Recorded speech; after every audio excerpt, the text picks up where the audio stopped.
And here we are on the campaign map.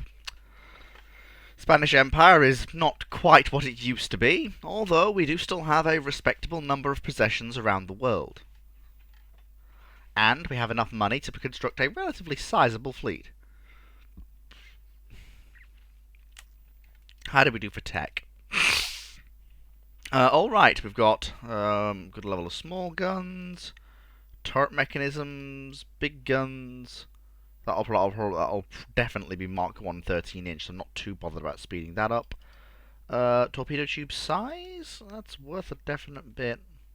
Oh, maneuver warfare. That is good. That is a good thing to have. I will have that.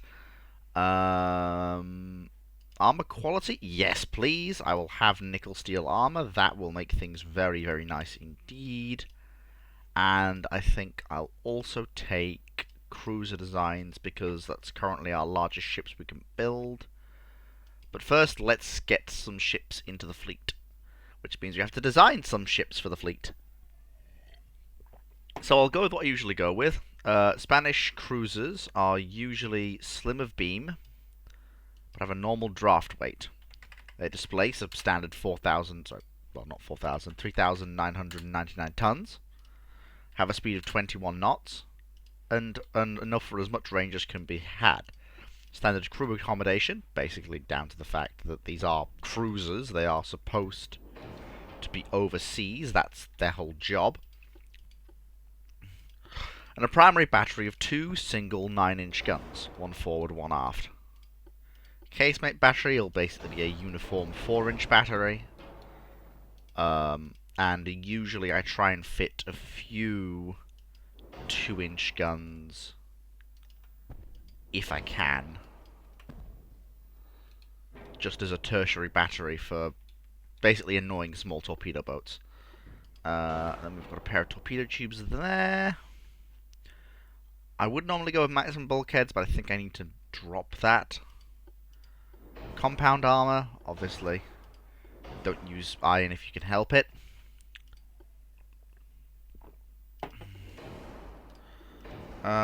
Standard shells. We'll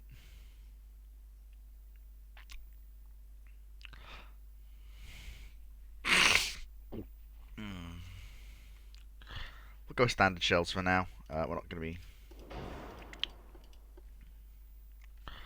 Yep, main belt 4 inches thick with 1 inch to the fore and aft, half an inch on the deck, again because that makes sense.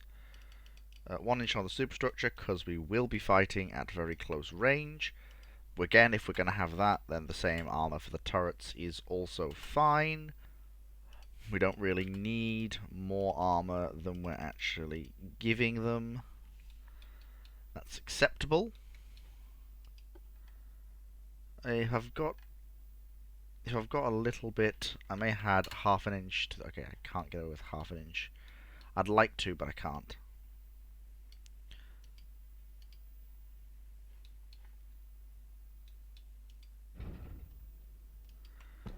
There we go. I can get away with a 9.2 inch main battery, which makes them very British armoured cruiser alike for this period.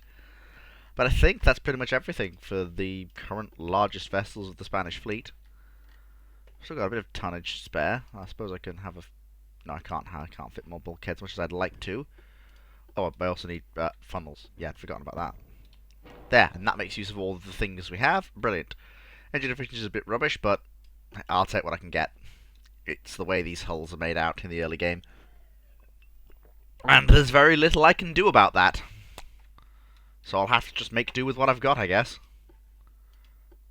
Much as I'd love to have access to a large armoured cruiser hull as the period actually had.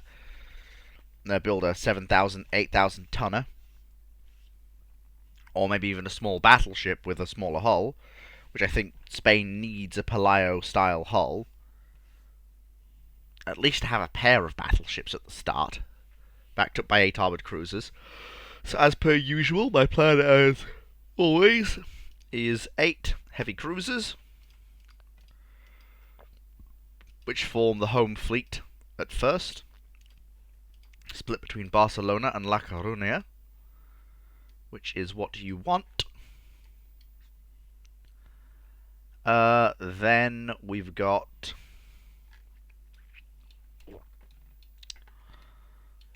turret cruisers. Now, I see no use for these in the way I play Spain. They are unwieldy, slow, very bad sea boats. They're just rubbish. Light cruisers, there is a way. Now these are going to be something very, very specific. These are to be the station flagships for overseas work. Now by that,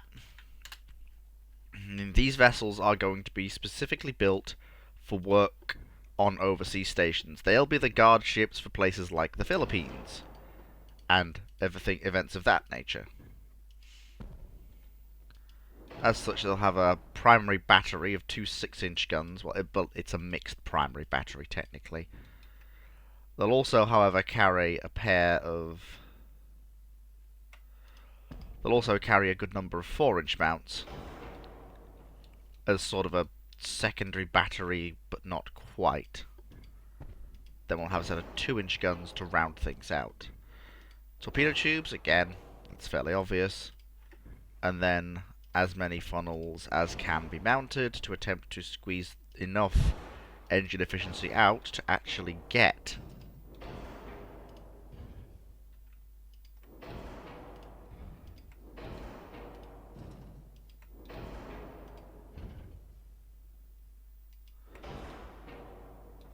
that'll do. 2% offset to the fore. They'll roll pretty badly, but that's to be expected of this era.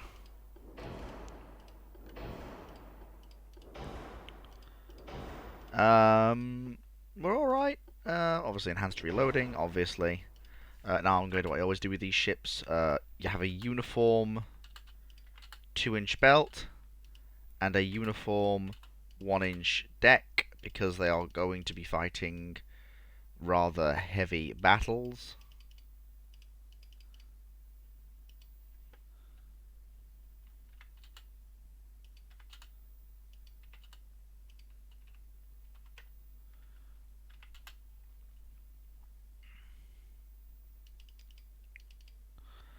Yeah, I think I'm going to have to drop the deck to a uniform 1/2 inch thickness. That gives me a little bit of extra weight back. But they're fairly handsome looking ships. But they're far too expensive for work with the main Spanish fleet. They are very much destined for work on the overseas colonial stations. The beams come in so they can achieve their high 23 knot speed with the, quite frankly, very underpowered steam machinery that we've got right now. We should have decent steam triple expansion engines at this period, but we don't.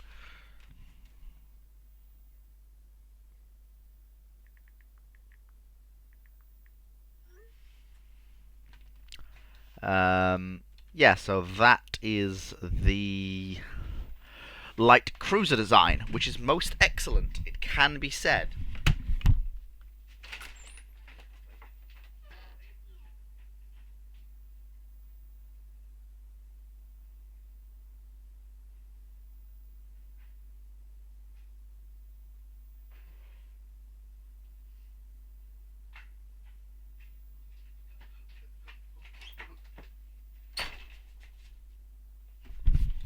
And there she is.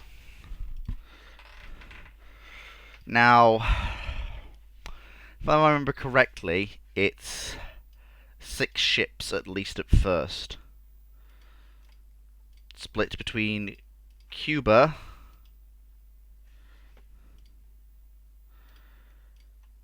with 2 in Santiago de Cuba and 1 in Havana, and 2 in Manila and 1 in Davao in the Philippines. Then we come, so you may say, well, that's your normal light cruiser. What on earth serving as your fleet screen? Well, this thing, a torpedo cruiser. It would be a standard 21 knot torpedo cruiser. Again, with a beam coming, well, there's no point bringing the beam down because I only have a hull of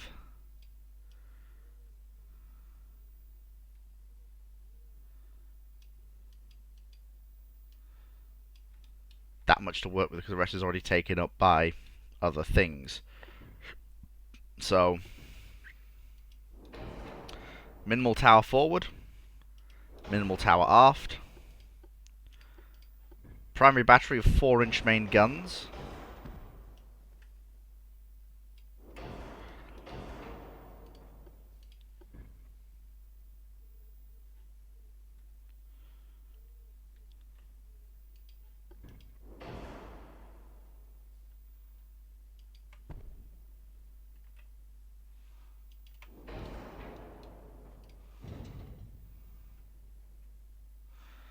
And then we've got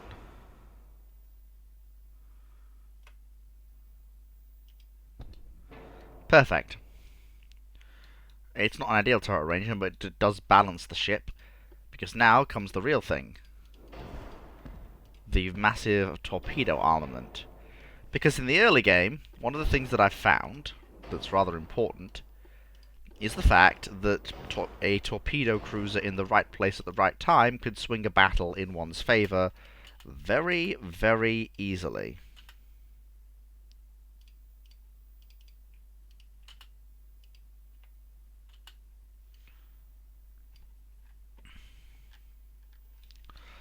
Oh, we don't have any casemate guns. I suppose I'll put a pair of 2-inch casemates in just as a little sting in the tail for any destroyers that close us.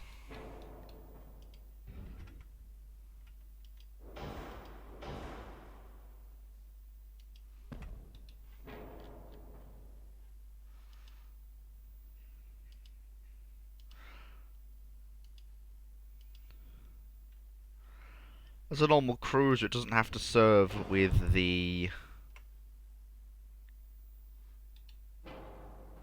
That'll do. 60% efficiency will have to do. And keep the range at 7,000, it'll do. Standard quarters, make up the rest of the displacement weight. It's fine with me. And I may as well armor the rest to be the standard cruiser armor.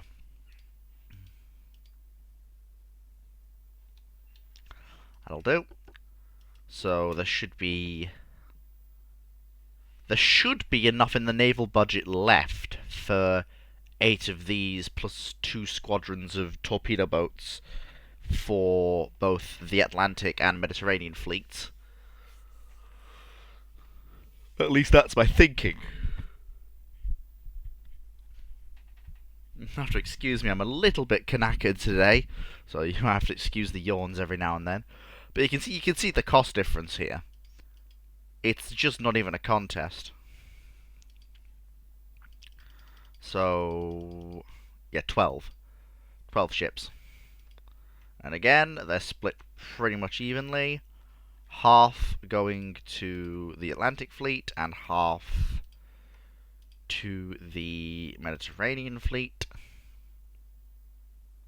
Although around, sorry, Barcelona's Mediterranean, not Atlantic. That's fine. And then we've just got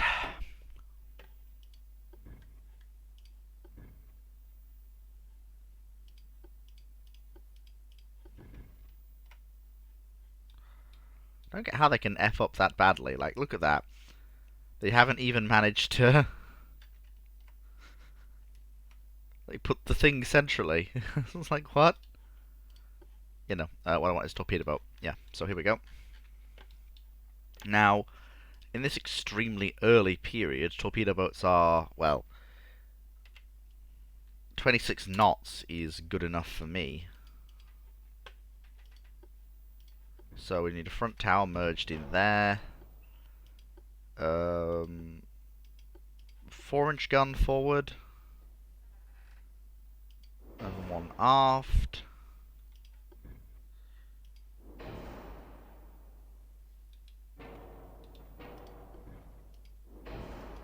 Two funnels to lift the engine smoke as best we can.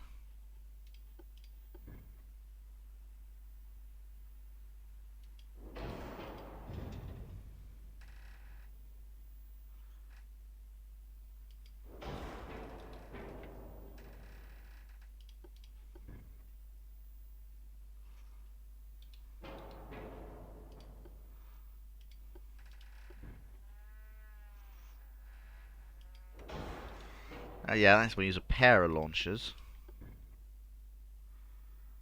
A 4-inch there. And then a pair of 2-inch guns there. It's not an ideal destroyer, but compared to what can be made, it's not the worst thing.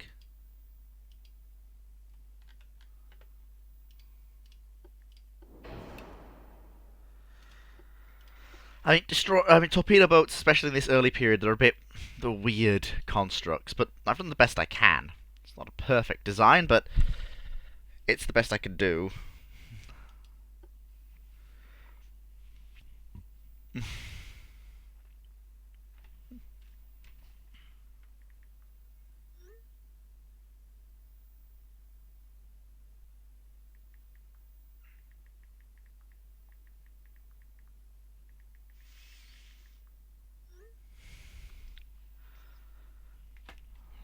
Okay, so how much money have we got left in the budget? Not a lot. Not a lot. So okay, we'll build 8, and then we'll offset those with more when the game actually starts, so that we can basically continue to build more. So that means I need to build more. So I want, ideally, I think, another 10 boats per flotilla. Ideally. That's what I'm thinking. Build another 10 boats. That'll do for now. Crew training is important, but transport capacity, that's the most important thing. Because once that's upgraded, I'll then have enough money to do what I need to do.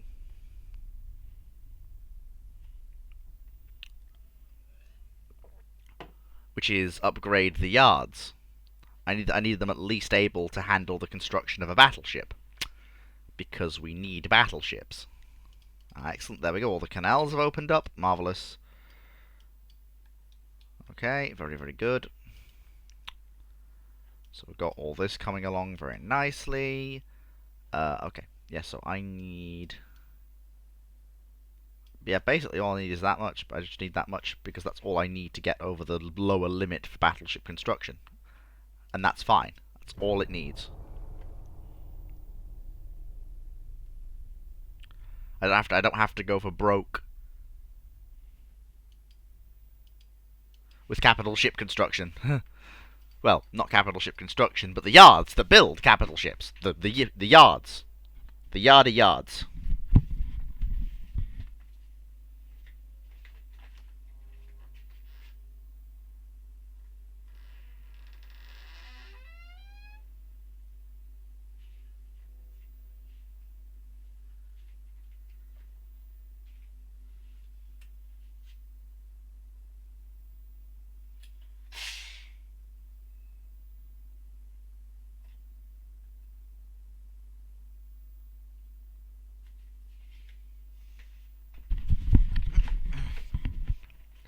Okay. So, where are we at? What have we got?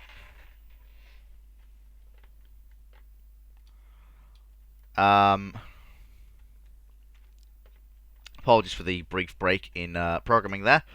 There was a slight MacGuffin, but I'll try and cut that out if I can. Where were we? Oh, yes.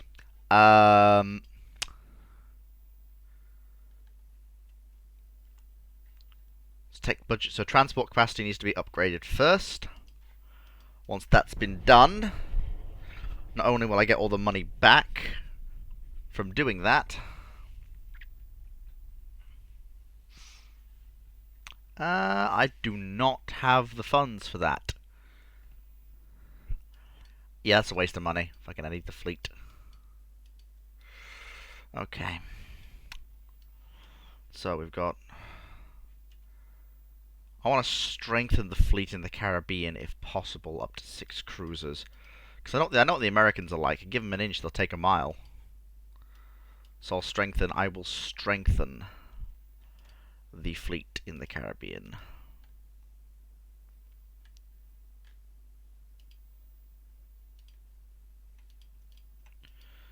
Because I have a feeling I'm going to need it.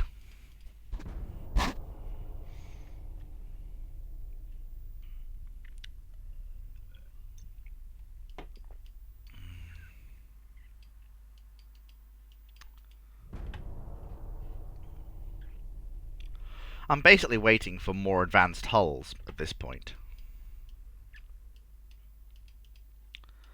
I need a bigger dockyard, and I need, well, basically better hulls. I'm bulking up the tech budget as and where I can to attempt to leverage that.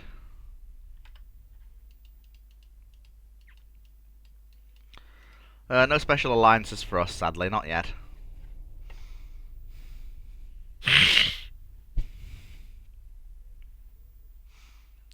Naval budget.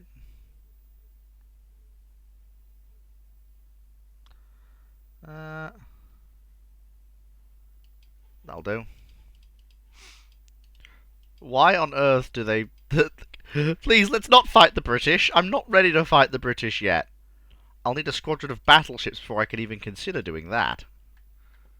Okay, so good. We've got maneuver warfare, so that means that crew training efficiency is going to go up.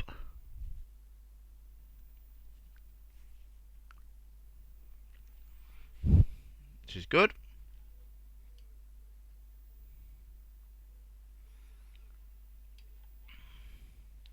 They're all cadets. I need them at least to be regulars. Or at least recruits. Going into battle with a fleet of cadets is literally a fast way to, quite frankly, clobber yourself. The accuracy bonuses offered by well-trained crews cannot be overstated, especially in this early period, where there aren't rangefinders to make up the difference.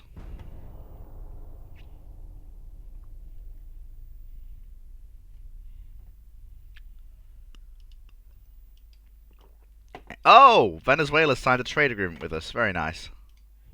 Maybe they'll give our yards some orders.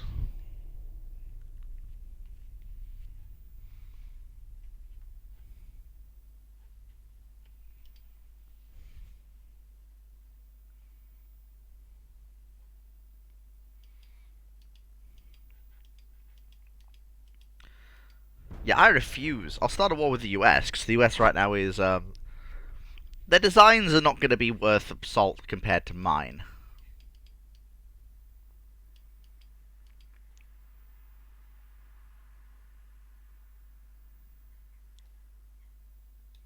Where's the US fleet?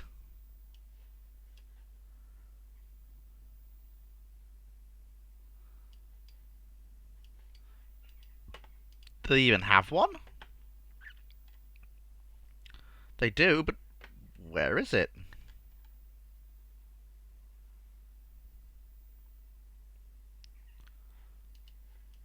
Where's the USN?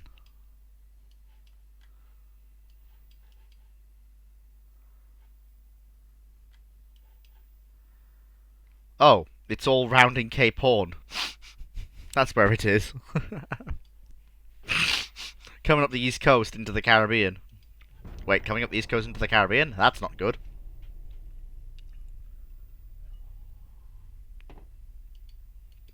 Okay. Then my need for battleships has become extremely acute right now. Bigger heavy cruisers. Boilers? I don't need that. I need better engines. Early triple expansion engines, please. I'm going to build a capital ship that's capable of going toe-to-toe with the USN.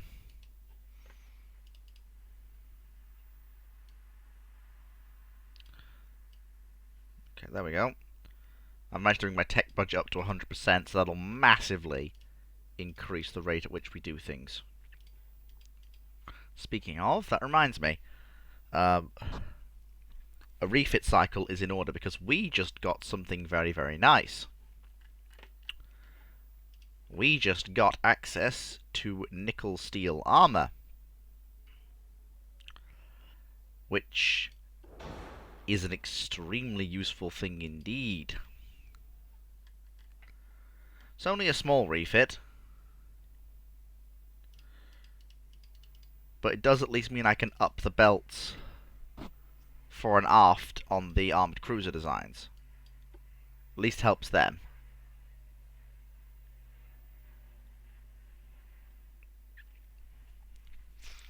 It'll only be a quick job. Take the old armoured plates off, put the new armoured plates on. Take about 5 minutes. Well, 5 minutes. You get the point. It's not going to be a long job. Like, you can't really change the armour scheme too much, but you can change the... There we go. So that won't take too long to do. I think I'll leave the... Unless I get something decent, I'll leave the Villa de Madrids as they are for now.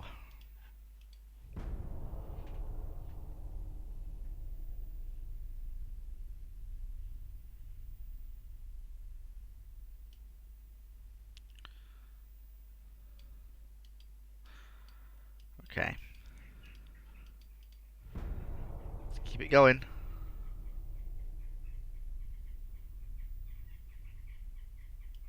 Image wooden plugs, anti-submarine theory early, military conflict.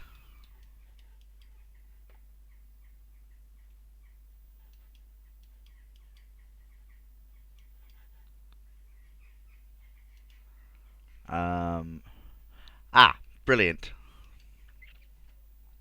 We've got our new shipyards. Oh, for God's sake, really? Just shy of it.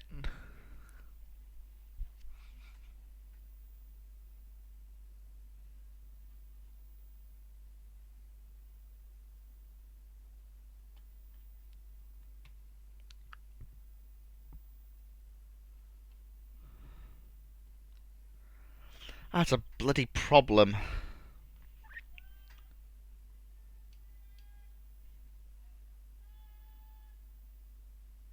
Oh, no, wait.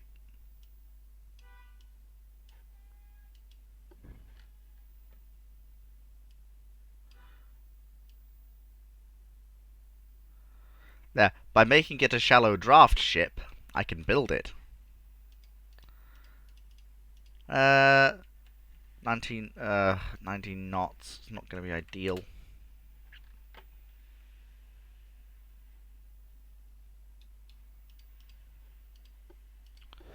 Nickel steel armor, a citadel. With nickel steel armor, I can bring the protection way down. Because it's important to remember what era we're actually fighting in.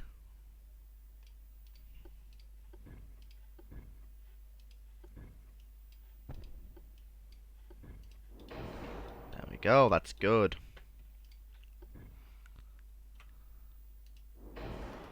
Two funnels lift the smoke from the boilers.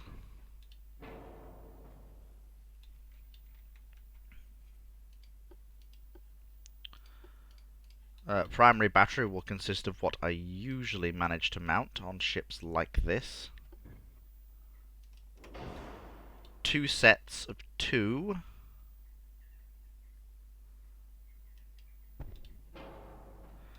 Nine-inch guns.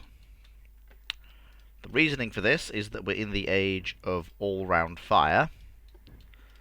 So having the ability to engage targets with large guns on all bearings, at least 2 on all bearings, is something that I think is not required, but definitely helps.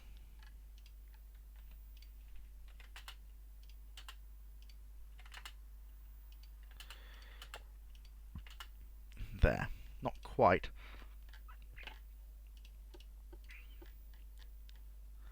What about 18 knots? That's better, but not quite. I don't want to give up the 4-gun arrangement because it's useful for chasers and stern getaways. Ah, there we go, that works. Brilliant. Our first battleship class. Just what I need for war with the Americans. Of course, this ship can be built up to larger designs than that. But it's acceptable for now.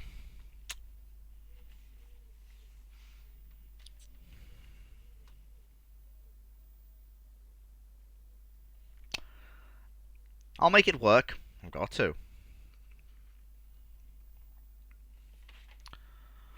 Okay, so we've got this design. It's a fairly interesting design.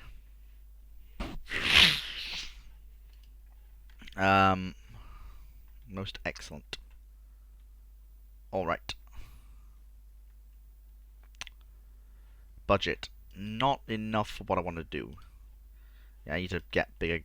I need to get better, bigger guns. I've settled with 9-inch because I wanted the speed advantage that would give me. By sort of speed, I mean reload rate.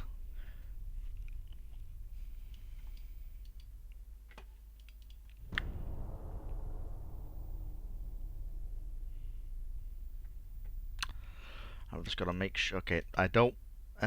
Okay, yep, Venezuela, you can order that. My yards will be happy to take that order.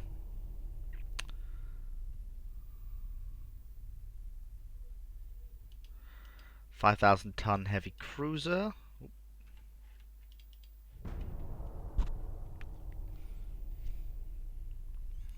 Just keep it going.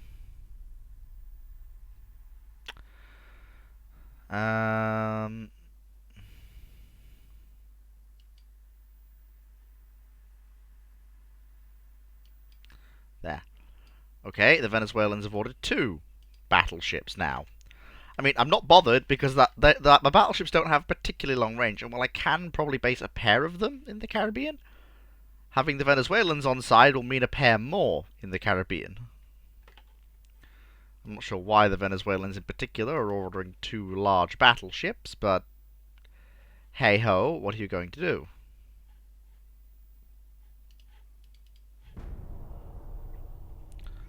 There we go.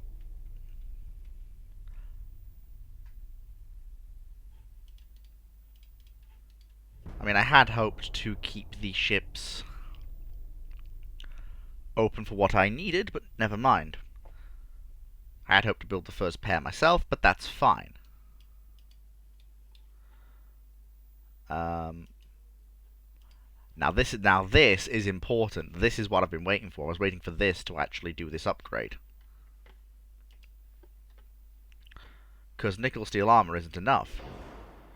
Triple expansion engines is what these ships really need. So I can fit them with maximal bulkheads to make them as survivable as possible.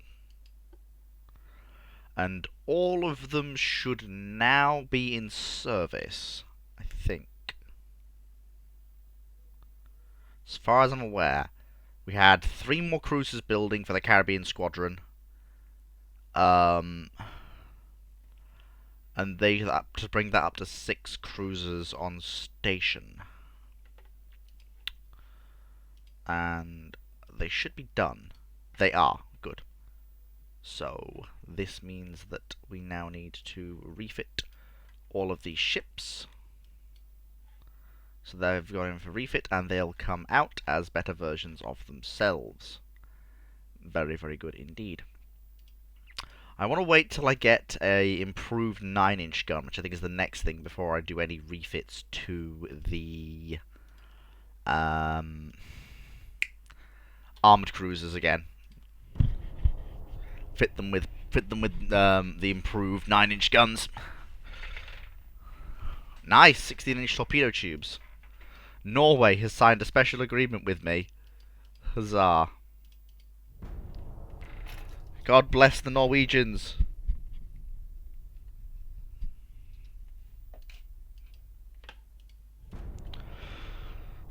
The semi-armored cruisers are really weak hull. It's not very good.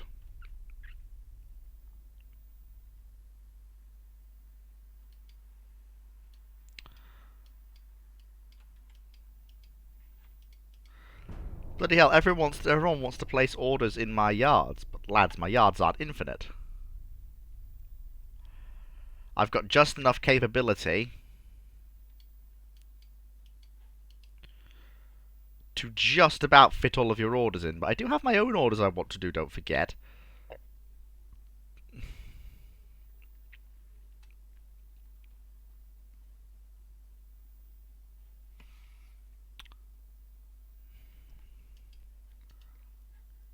How are we doing? 3 battleships building and 1 light cruiser. It may be that the VMA class never actually sees service with the Spanish Navy, and instead I just work up a new design.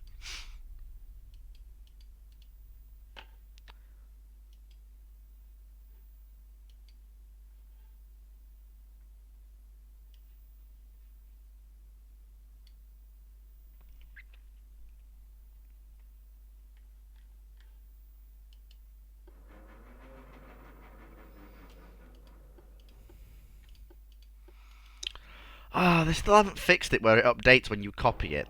That's annoying.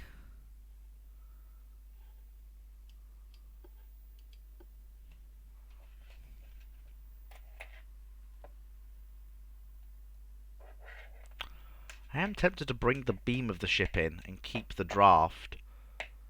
Build a longer ranged battleship. With the improved 9-inch guns, with their improved rate of fire, I could probably get away with just having 4. But also bring the cost of the ship down as well.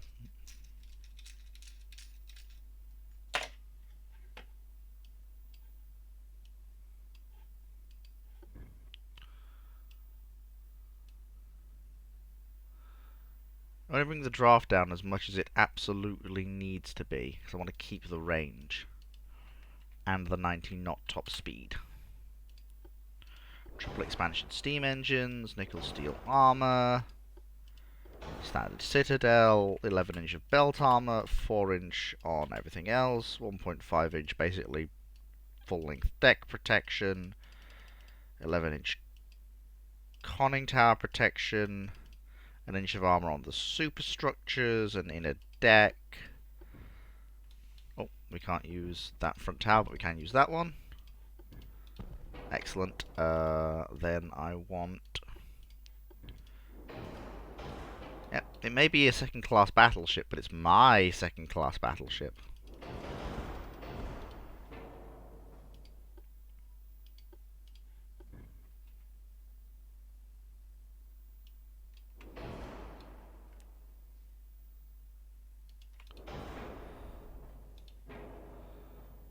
That's fair. That's fine. That doesn't really block those turrets' angle of fire at all.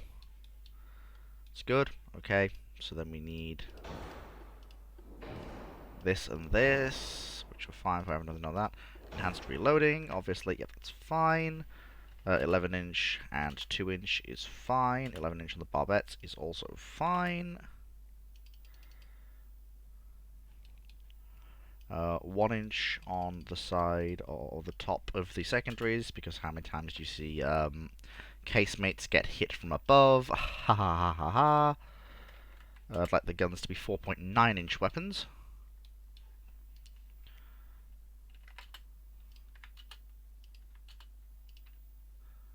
Oh, there's not quite need for that much losing of weight. Oh.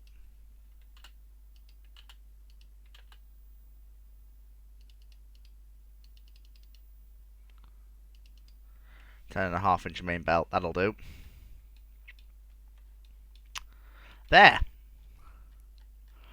And this is the ship that's going to carry the Spanish Navy overseas. Oh. Never mind! I forgot the ship's funnels! She can't go anywhere without those. There. Now it's ready. 19 knots. A very capable, small, but punchy battleship. Actually worth more than the ships with their older 1890s era not quick firing large guns.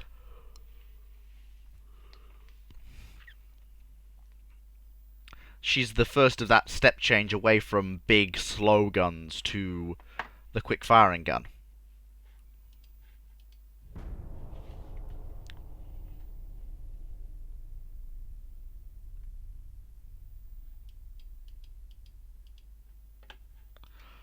I actually need my slipways cleared.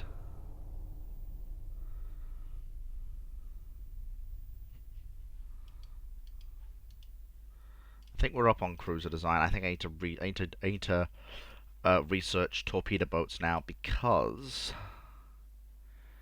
if I don't, we're gonna have problems.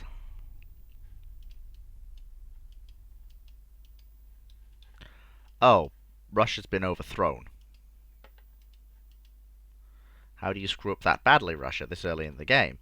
Oh my god, it's the Soviet Union in 1892. How? How is that a thing?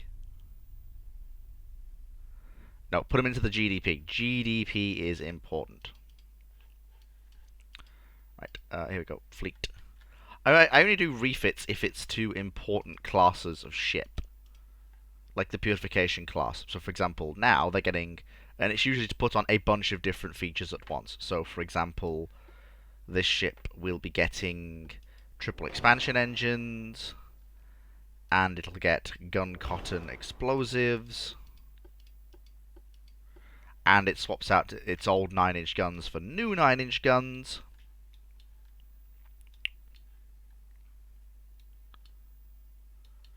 Which improve the design. We can probably also squeeze in another knot of speed. Yes, we can. Fantastic.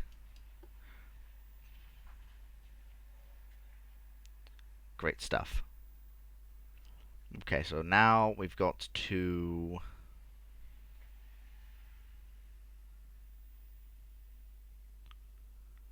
very quickly, if the game would, actually save the refit so I could put the refits in. There we go.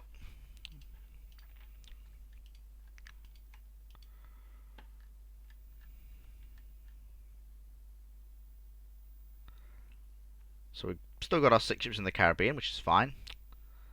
So now with those 2 months to be finished, I'm going to lay down the 4 battleships I've been wanting to build for a while now.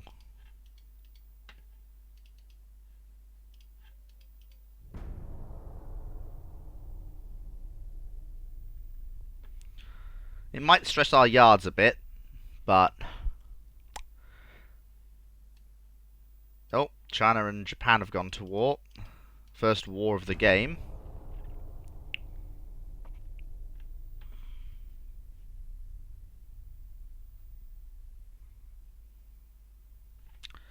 And we're just here, quite happily...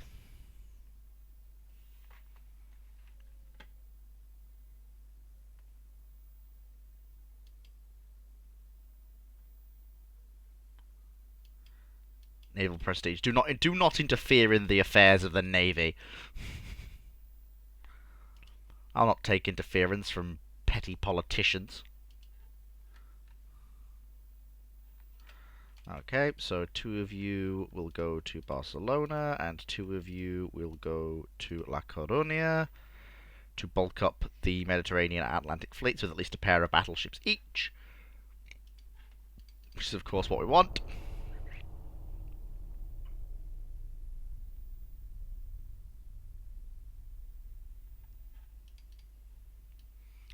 Sure, they can have a pair of 37,000 tonnage. Okay. Okay, alright.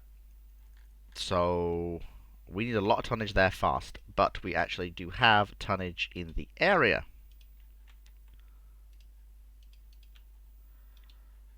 And more can be rapidly moved.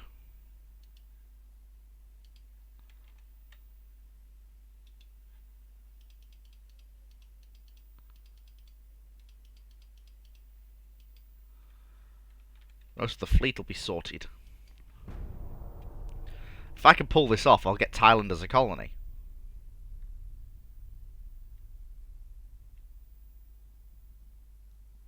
If I can pull it off.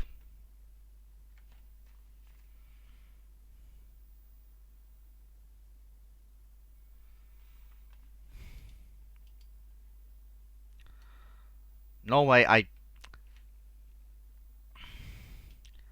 can't fit that into my yards at this time. How much I might want to, I can't.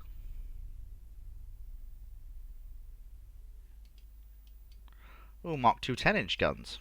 I see. I'm not really keen on that again because the 10-inch and the 11-inch are in this weird place between, you know, the 9-inch and the 12-inch. They don't have the former or the latter's benefits. Okay, I need more tonnage. I'm bringing the fleet. I am bringing the fleet. It's on its way. Just chill out. It's coming. It's coming.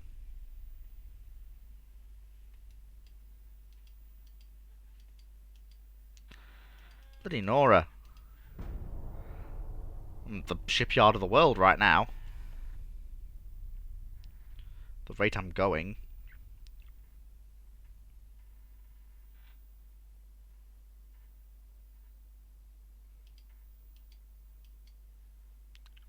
Nearly there.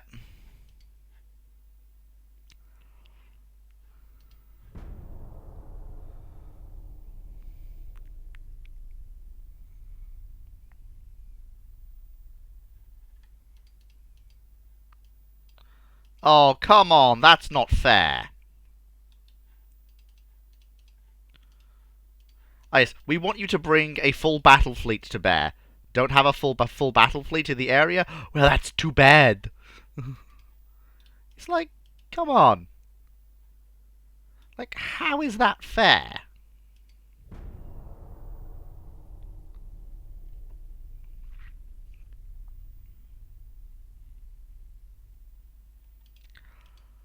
I'm not the British Empire. I don't keep a squadron of battleships just sitting around in the Far East.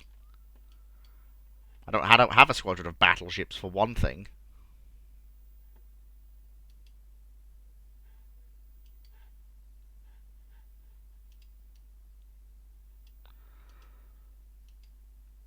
So somehow we've somehow managed to actually squeeze enough shipyard capacity to actually finish what we're building.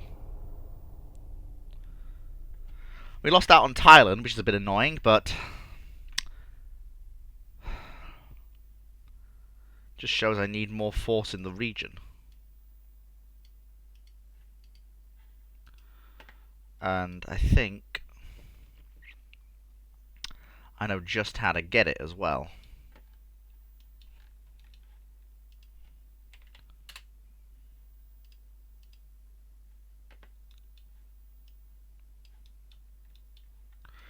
Bring the ship's beam in. So this is going to be our new... So we've got the other armoured cruisers, but they are very much ships for work with the main fleet at home.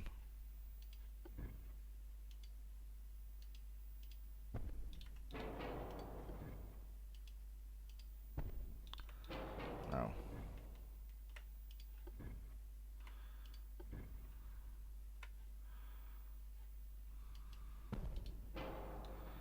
Okay, so triple expansion, obviously, anti-torpedo boat, citadel. Let's have a look. It's not enough for the loss of that much rate of fire. It's not enough. I'll stick with a pair of stick with a pair of 9-inch guns. I'd rather that than the alternative.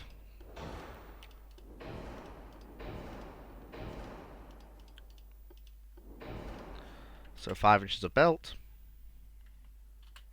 2-inch extended, an inch on the main deck, half an inch for an aft of it, 1-inch superstructure armour, 5-inch on the turrets, an inch on top, 5-inch on the barbettes. Oh, we've got more tonnage that we're not using. Most excellent. Nose fuse, very nice. I think I can afford to actually bulk up the armour a tad. We'll go with 9.2-inch guns because it does match all of the other cruisers we've got in service. That still keeps us with around a minute rate of fire. and matches, actually, the 10-inch gun's base range.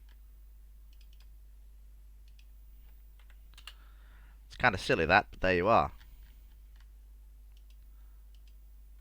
And I can afford to bulkhead it up. Brilliant. We've got a new class of armoured cruiser for work overseas.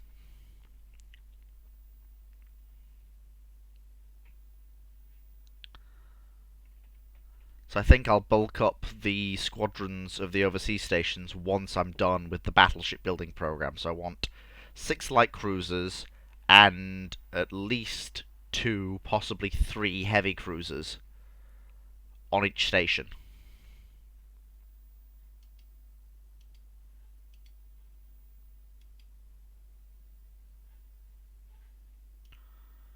Which makes a point, actually. I can refit these ships, but can't build new ones. So that basically means I need a new overseas station vessel, don't I? Problem is the previous ships have done 23 knots, and that's kind of hard to overlook.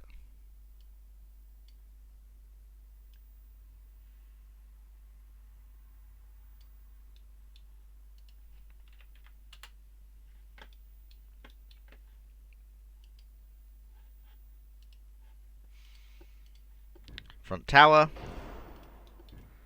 Rear tower. Those 7-inch turrets look goofy. 6-inch guns I can just about deal with. If we're using triple expansion engines, there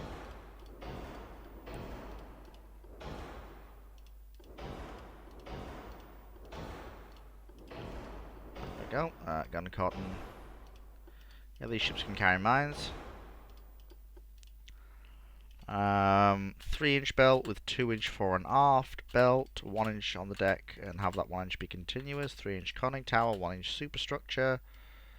As much deck armor as we can manage. 3-inch main belt, 1-inch on top of the turrets, 3-inch on the barbettes, and there we go.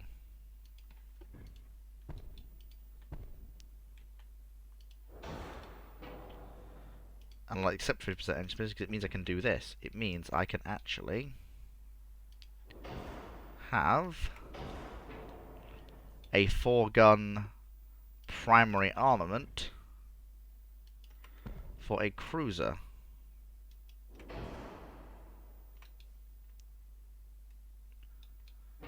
And I can actually go even bigger than that.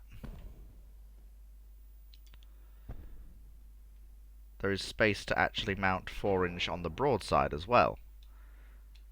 Which, to put it bluntly, makes this ship one of, if not the most powerfully armed cruisers in the world. Without exception or umbrage.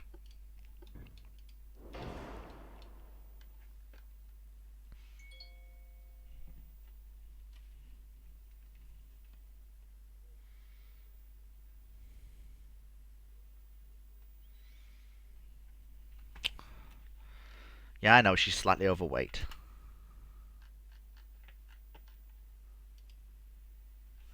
There. So what we've got here is the most powerful cruiser in the world, designed for overseas service, and to put it bluntly, the equal of any enemy cruiser, even some of the older armored cruisers. It's not even funny how aggressively powerful this ship is.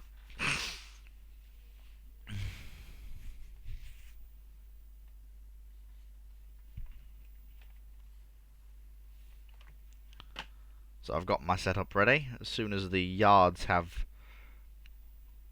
capacity clear,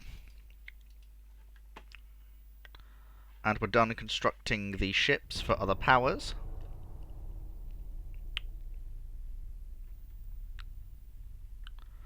we shall then start making use of things. Oh yes, very much so. Because I don't ever want to be caught flat-footed by an opportunity to seize a colony again.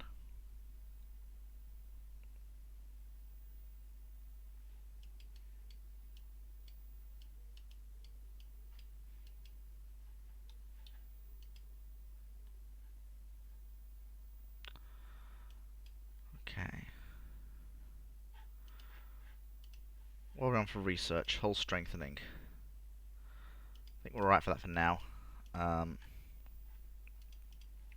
Need improved small guns. And more maneuver warfare. I need to improve crew training. Because trained crews are what wins battles, gentlemen. Although it seems as though my crews are not going to be tested. Unless a war breaks out soon. I may just hand off to Rex or Monroe without actually having tested any of my ships in battle. And it may be up to them.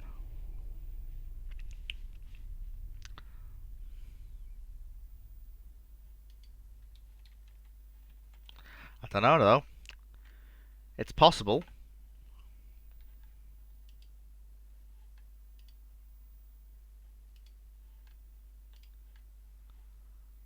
So keep improving that. Mach 2 11-inch guns. Now we're talking good battleship calibers. I can just about bear with an 11-inch gun because I can make it into a 12.9-inch. Sorry, 11.9-inch, which is basically a 12-inch gun. I could do with another 5,000 tons of shipyard. It's going to crimp things for a bit, but it's worth it.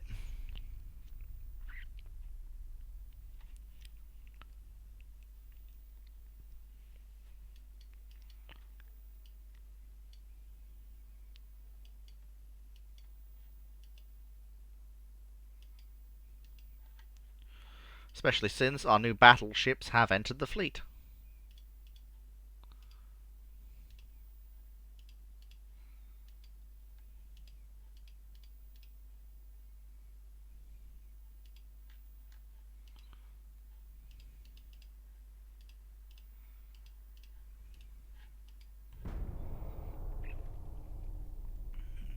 There we go. Of course the Nationalist Party won. Why is anyone surprised by this?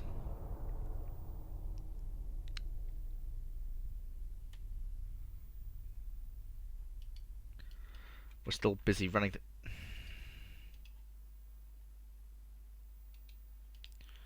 Didn't enter the port, you daft buggers. There. I basically need the bigger guns so I can build Spain's first proper pre-dreadnought. That's the whole point. Well, okay, yes, the 9-inch armed vessels are proper pre-dreadnoughts, and it would be wrong to call them not. Our yards are all full up with orders for other countries.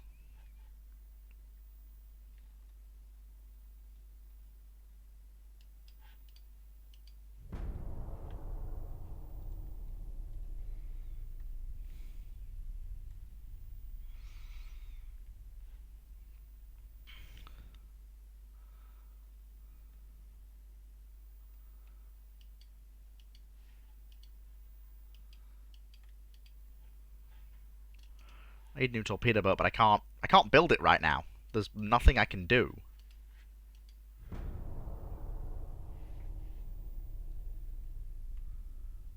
I'm building battleships, cruisers, lots of things for overseas work. For my allies, that's all I'm doing. I'll slash the tech budget for a bit, just to try and keep the Spanish Navy afloat, and at least finish some of the ambitious construction programs I want to do. So, first things first, let's actually bulk up the Navy of the Philippines, first and foremost.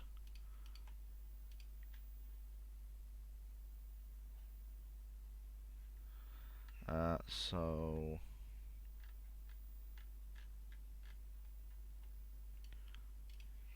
1 for Manila and 2 for Davao. And this keeps the Navy not only in the black, but it also means that we expand our fleet.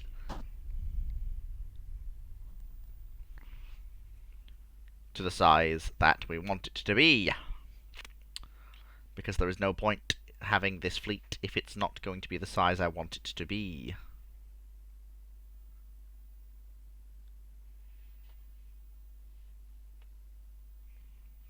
I hope you like long form episode, folks, because this is what you get. You get the blow by blow. You get the full play. You don't miss anything. Like you're right here with me for the ride.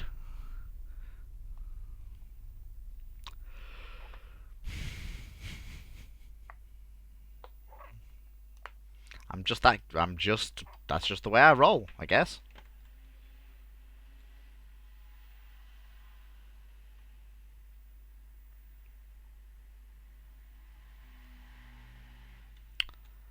Hmm. So that's being built up. That's fine.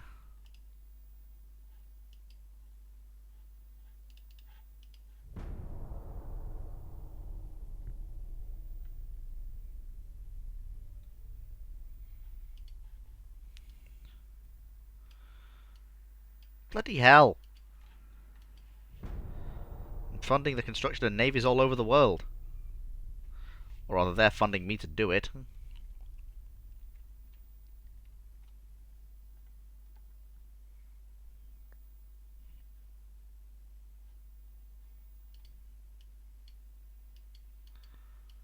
Bloody hell! Jesus Christ, look at my yards. They're nearly full up.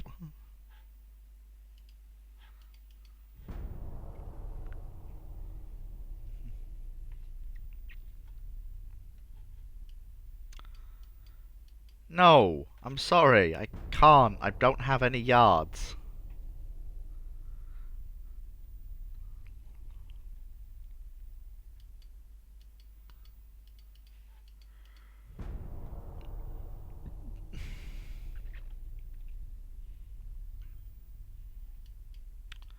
I need to clear up my own yards.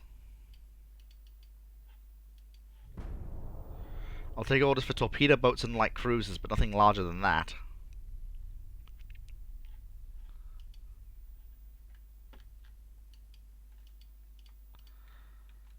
I need my own yards free soon.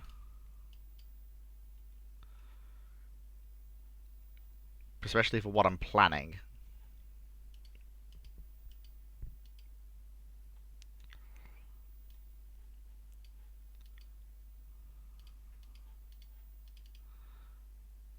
Sod it, we'll build them anyway.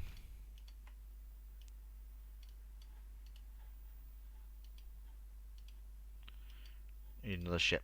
There.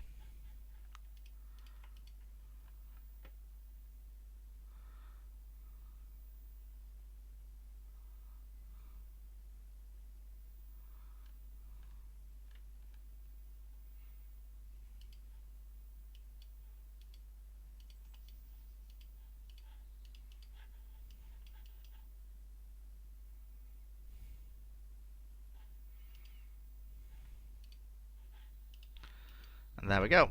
Now we're building those. For Guantanamo Bay. The Spanish naval base at Guantanamo Bay, that is.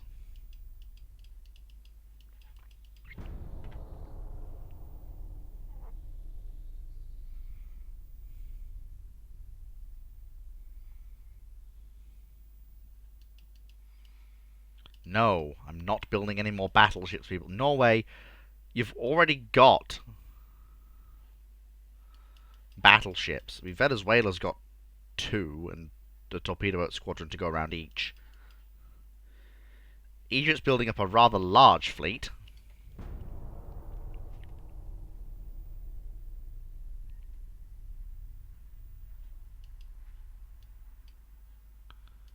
No, Norway, no. Egypt, you're already getting a pair of Spanish battleships. I can't afford to build any more ships for you people. I have my own naval program to see to, and by God, it's expensive. And don't ever forget that.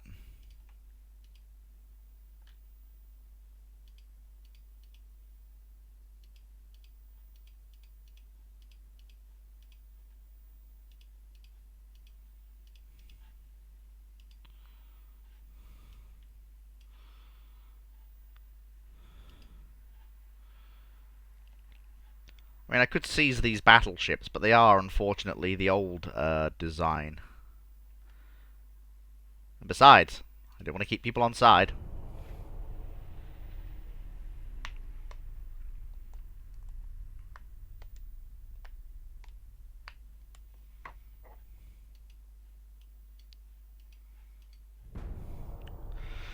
Well, the Soviets are at war with basically everybody.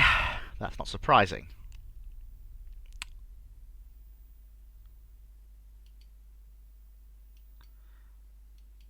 I'm sorry, I can't afford any more vessels being laid down in Spanish yards. I've got my own ship program I need to do, and I also need to build a new generation of torpedo boats for the Spanish Navy to replace, basically in the entirety, the old torpedo boat fleet of 300 tonners. To be very, very nice about it, that's the way it's got to be.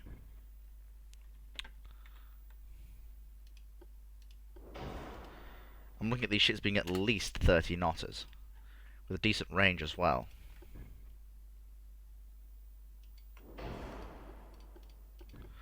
With our new 3-inch guns.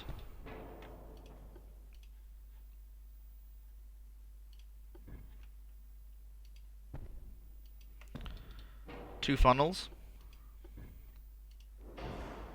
Then a pair of torpedo tubes, which will be 16-inch weapons.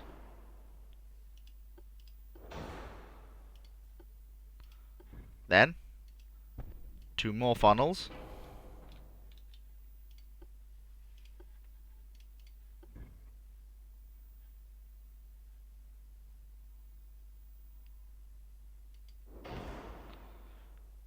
Then two 3-inch guns aft.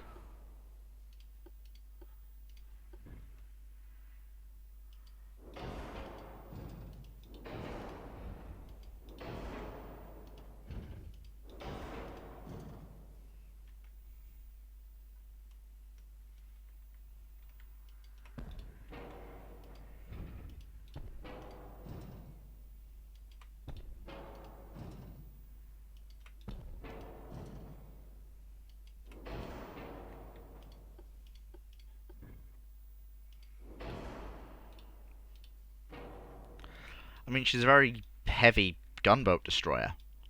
A 4-stacker of peerless pedigree, with the ability to put down a fairly good torpedo broadside as well.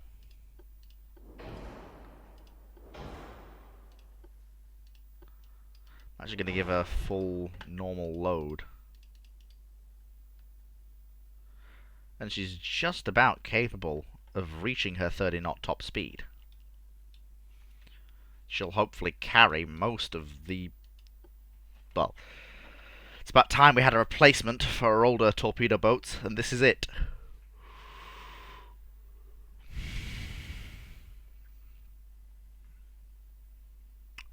The 800-tonners.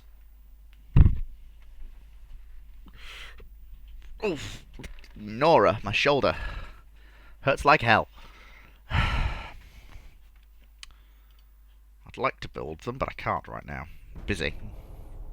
I've got to finish...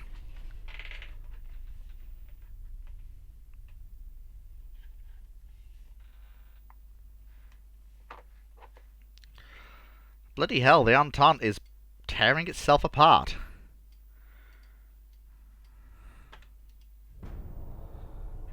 Everyone's at each other's throats.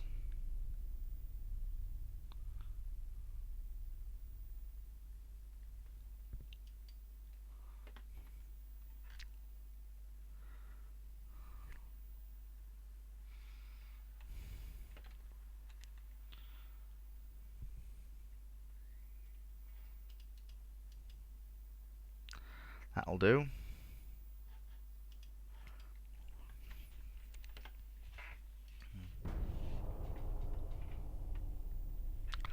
And then I think I'll send out the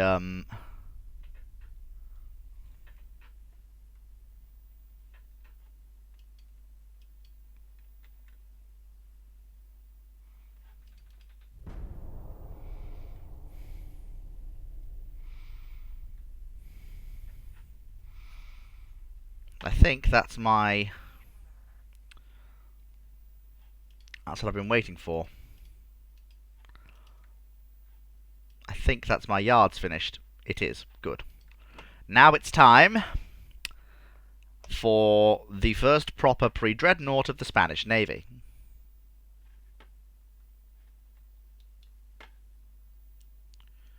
I want her... Well, I can't have a BB because she won't be a good enough gun platform.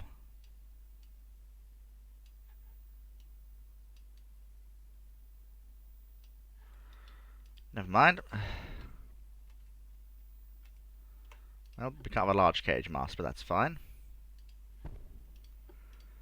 We'll have to settle for the standard affair. The 19 knot speed will be maintained. And again, these have to be fairly handy and good ships for work overseas, although they are the first vessels in the Navy to have the new Harvey steel armour.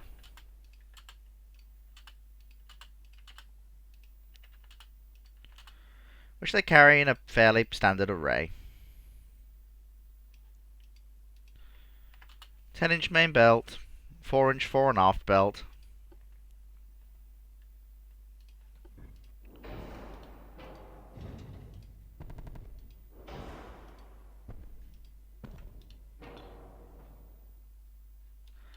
The ships are 4 funnelers, and will be armed with 11.9-inch guns in 2 twin turrets. Basically because that gives me modern quick-firing 12-inch guns, even though I don't actually have modern quick-firing 12-inch guns. In essence.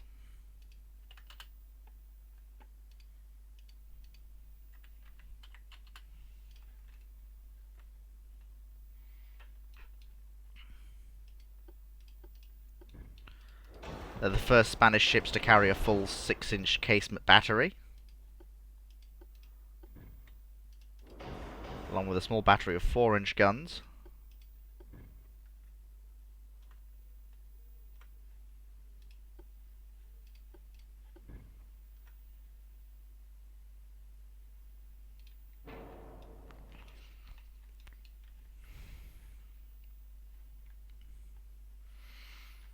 She's overweight.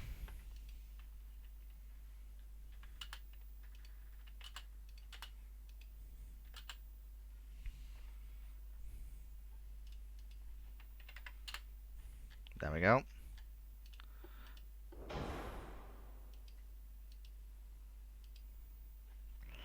Oh, no, don't need that much. There. Perfect. Well within weight and budget, Spain's first proper pre-dreadnought battleships. Move the funnels back to move the engine rooms back a tad. That ought to do it.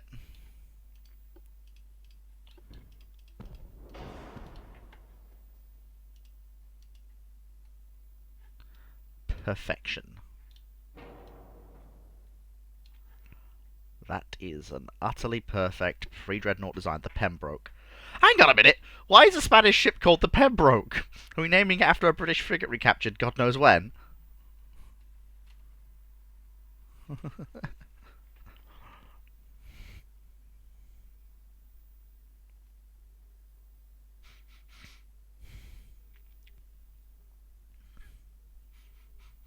I mean, it's definitely an interesting concept.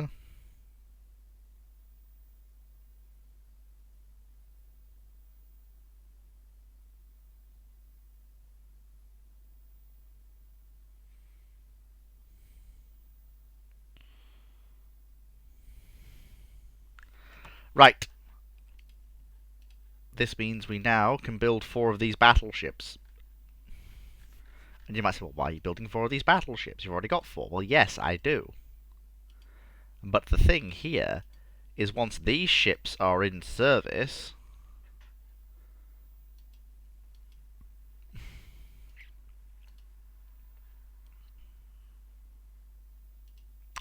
these ones will head out to the colonial stations to form the core of the colonial squadrons.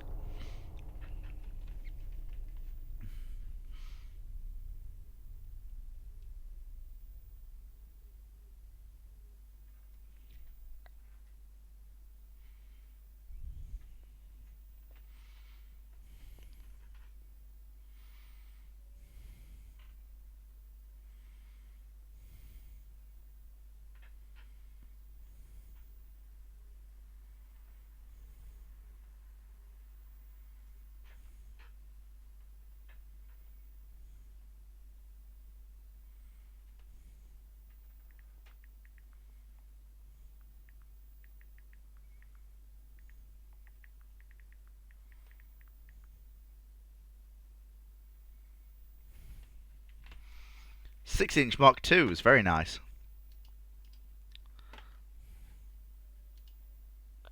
Ah, we're a little bit over our yard limit. Whoops.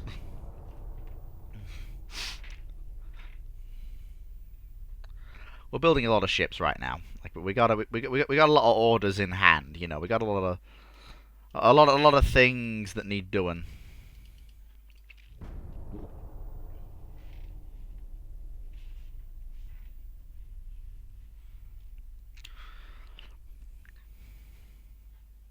Ah, destroyers.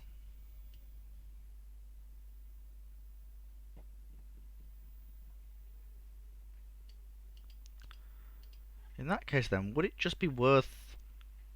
Because I could build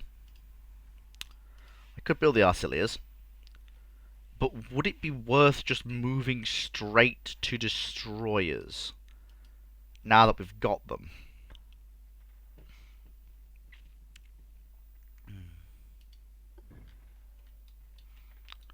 It's definitely a more well-rounded ship.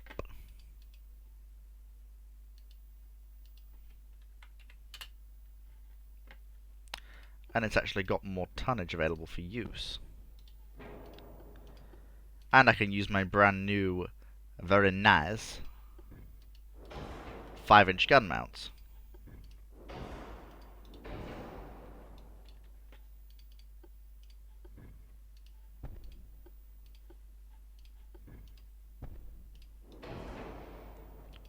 Very nice indeed.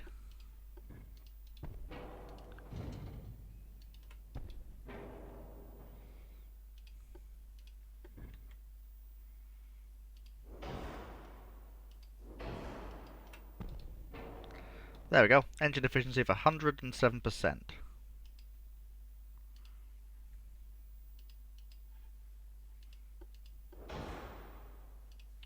There we go. Make sure everything's all sorted, well, for what it's worth.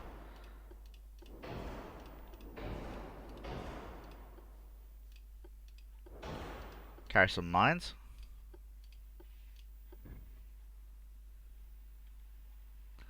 Ah. Where are we going to put torpedoes? That is a point I had not considered.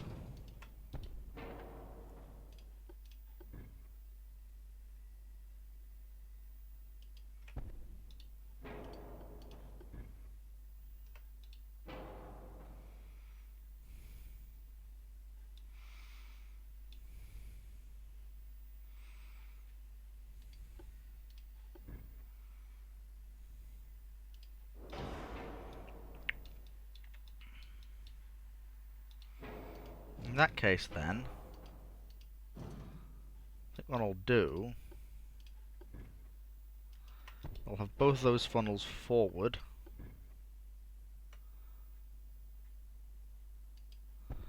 And then another tube of midships. That works, just about. It's not perfect by any means, but it's decidedly better than the alternative. And it gives me, quite frankly, a destroyer that shouldn't exist for another...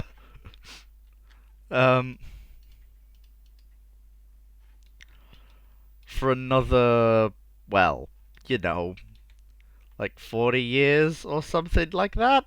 Like, because this is an interwar destroyer. It's got 4 5-inch guns.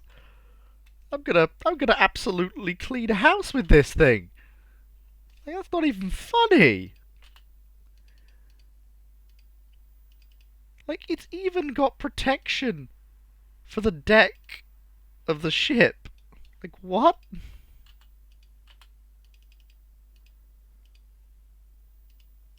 Like, how? How have I built this thing?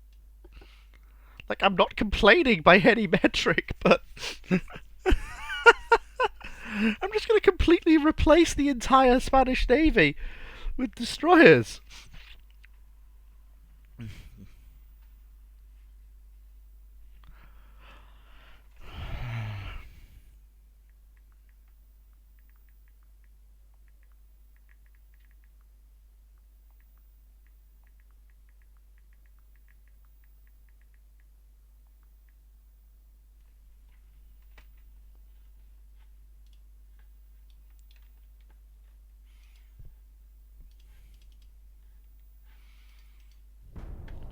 So the first things first is a blanket replacement of so that's 9 torpedo boats for each squadron. So I'll lay down 9, then put them in one, then lay down another 9, then put them in another.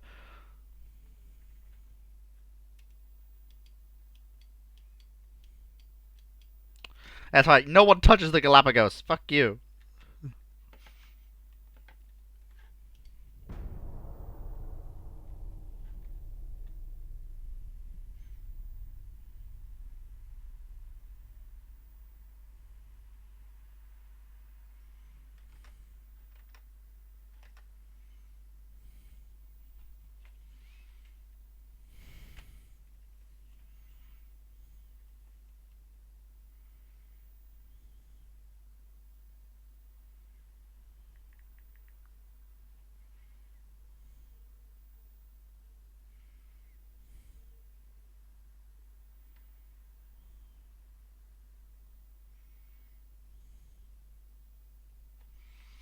Oh. Okay. Um, I'd like to add another 1,000 tons to the yards, if possible. Just a very quick thing.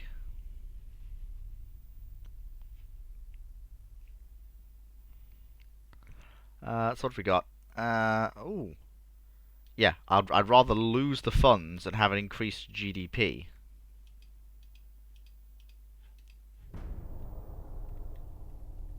Because GDP eventually drives more funds. That's how it works.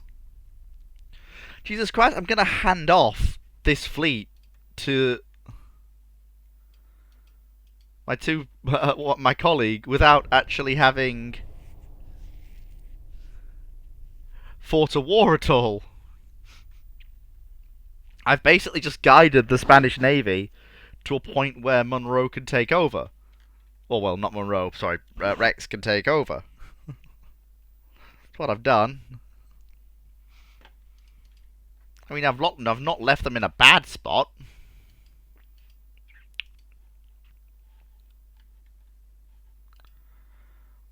We've got a well-managed and relatively well-trained force. Getting improved 7-inch guns, which will mean we'll actually be able to use improved light cruisers, which will be good.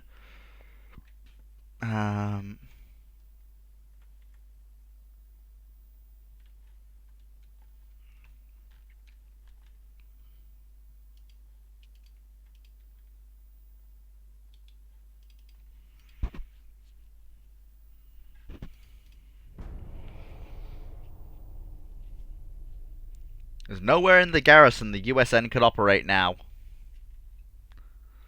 without being met by at least a force of 3 Spanish light cruisers, maybe more.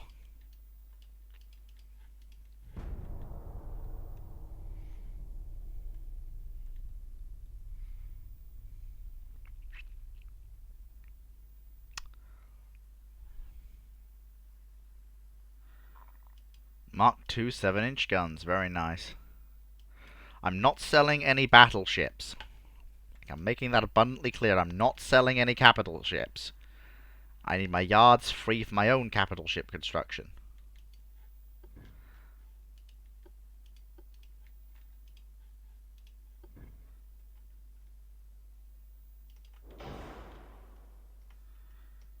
Especially now that I don't have to deal with the goofy 7-inch gun turrets. I can instead deal with gun turrets that look like they belong on a cruiser of this size.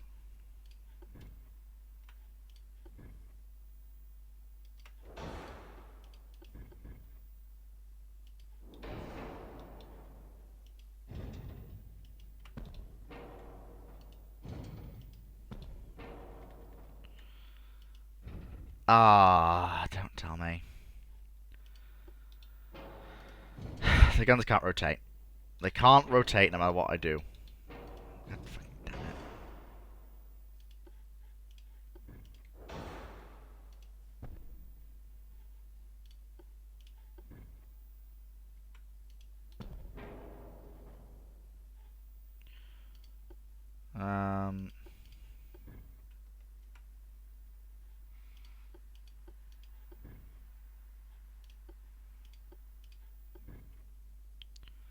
If I'm not, I'm not really feeling a new light cruiser design right now. I think I'll let Rex push the Spanish Navy into the modern interwar cruiser era.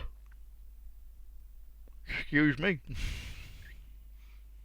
I mean, if I can get dreadnoughts, I'll be pleased. At least get the first dreadnoughts laid down before the turn of the century. Make me very happy.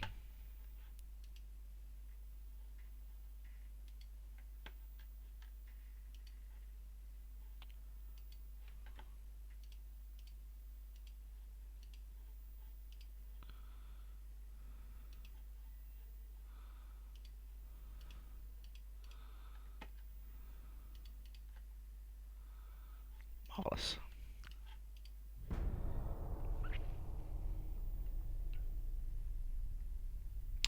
The cruisers have joined the fleet.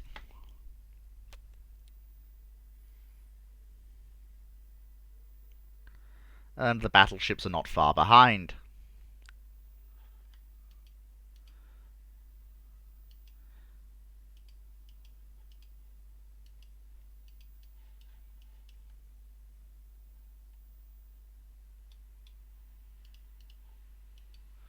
The two battleships will make immediate steam to there.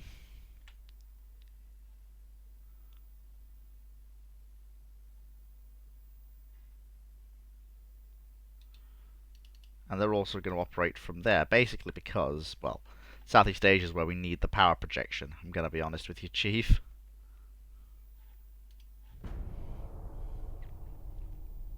Not the Philippine Sea.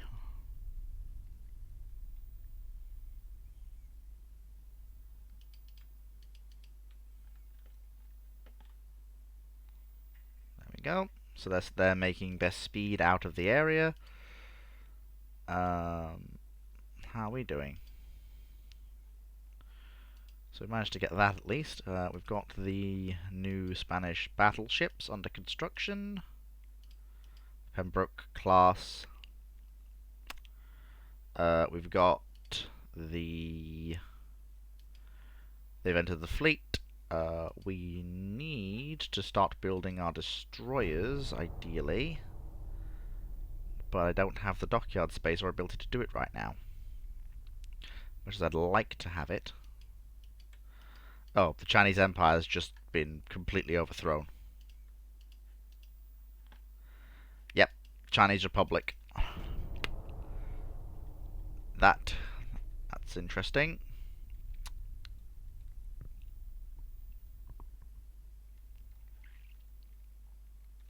Somewhat annoying, but interesting nonetheless.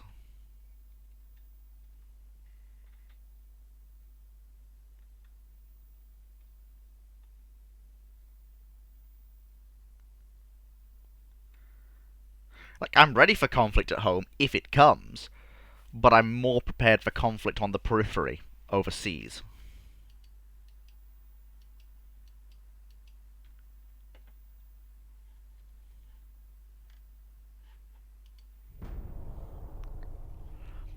Now that's what I want to see.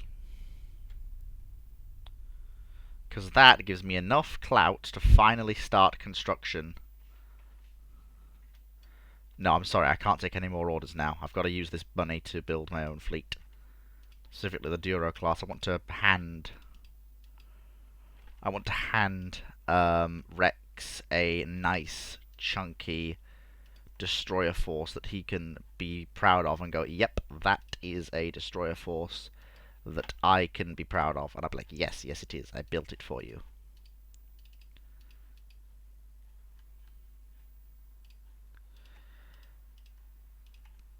I mean, they may be able to tangle with and kill some light cruisers of an older mark, given the fact they actually have armor.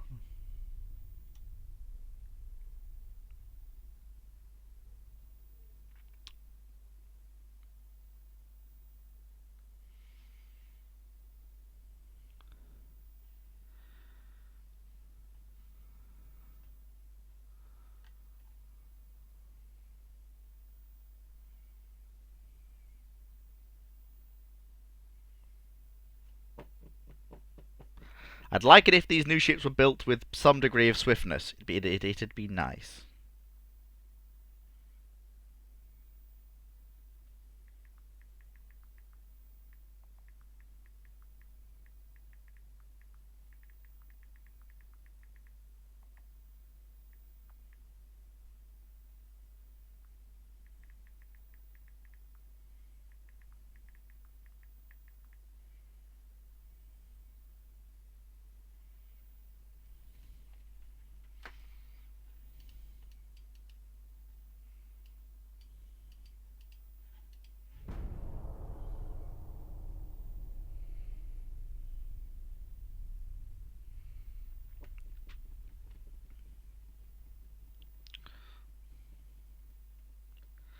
Come on.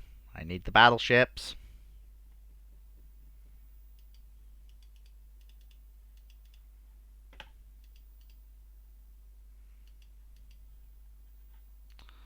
How long until they're finished? 5 months.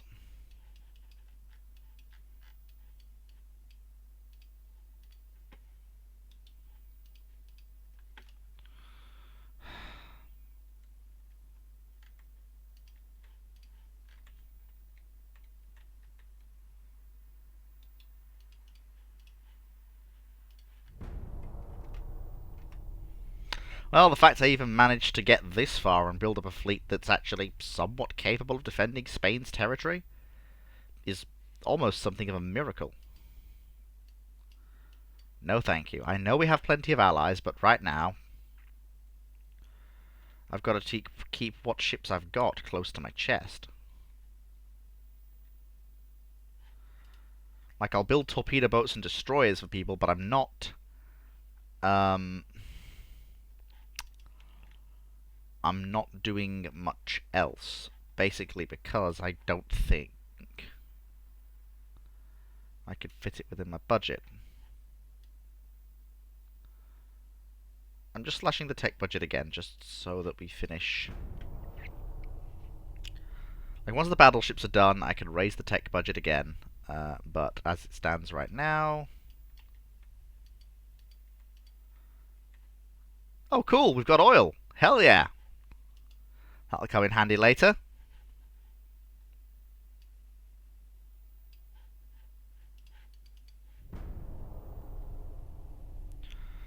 Come on, finish the capital ships. Come on, finish the capital ships. I need to build something. Like, it's literally a race against the timer now, as it ticks down. Because I have something I desperately want to build.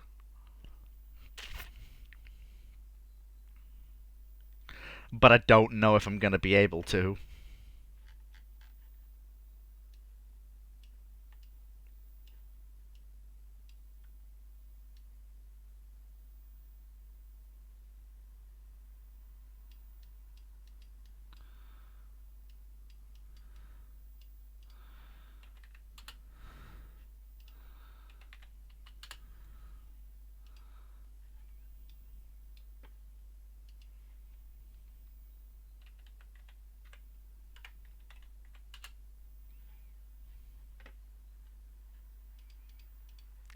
Because, like, what I've got planned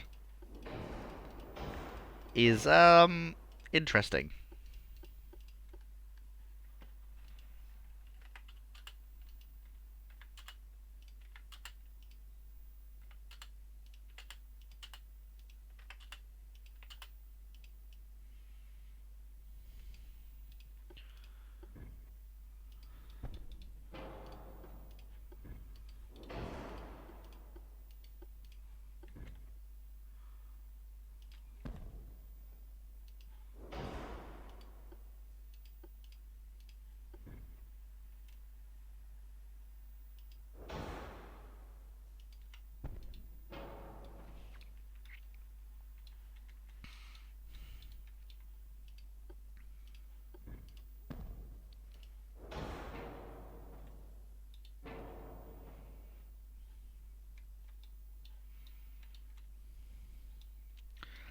She'll be a very slow ship, but she'll also be the most powerful battleship in basically the world.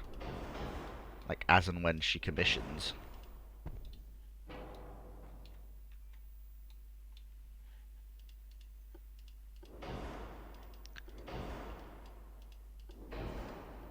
Because she's a dreadnought.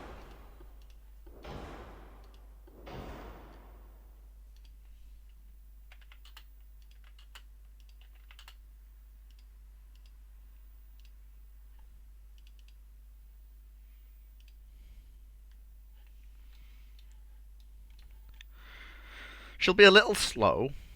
Well, she won't be slow, but she'll be slow to build up to speed. And a little unwieldy, but in theory...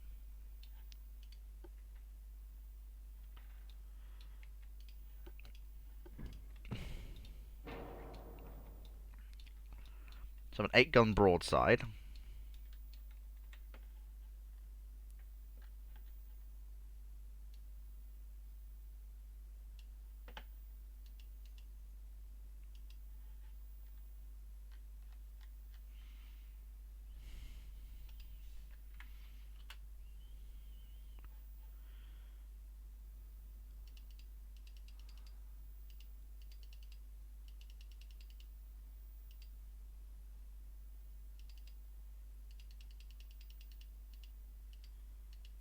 There, that'll do.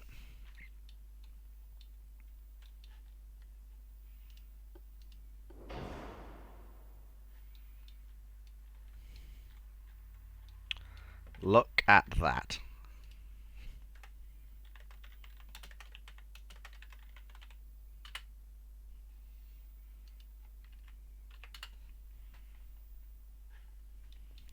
Of course Spain's first dreadnought's going to bear my name. How could it not?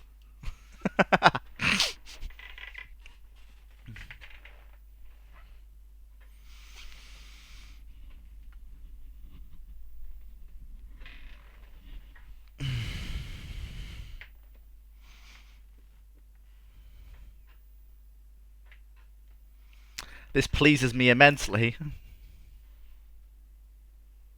I say, buzz off. Oh, he's drunk. He is very drunk.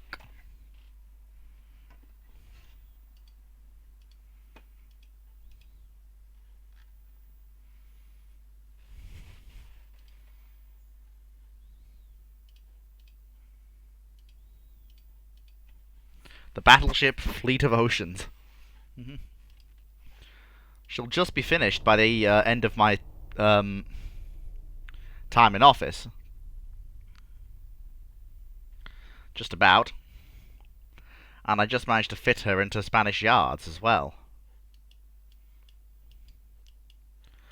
I mean, one could argue that it's not quite a proper dreadnought.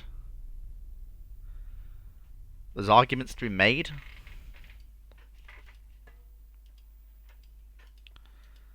But I'm fairly confident that it is, mostly, a dreadnought.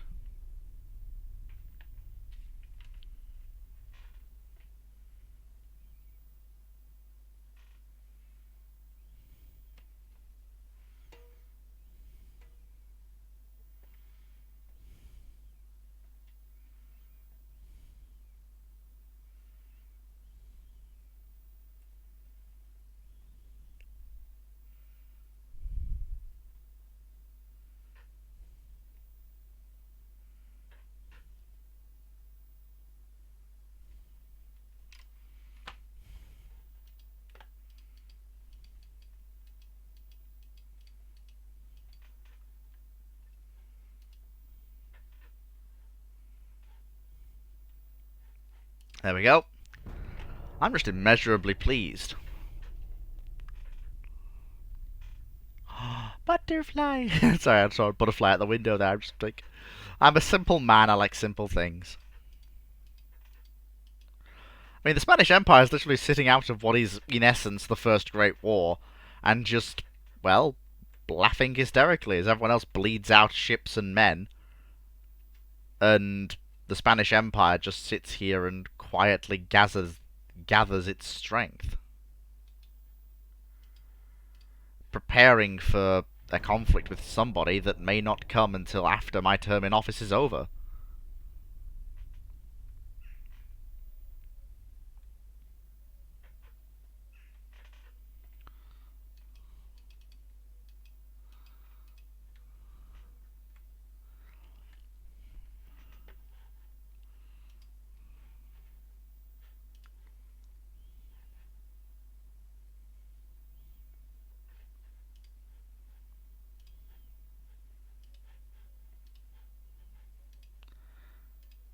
That means the rangefinders can be fitted to the dreadnoughts after they're finished. Very nice. I think I'm pushing the Spanish economy to the absolute limits of what it's capable of doing, I'm going to be honest here.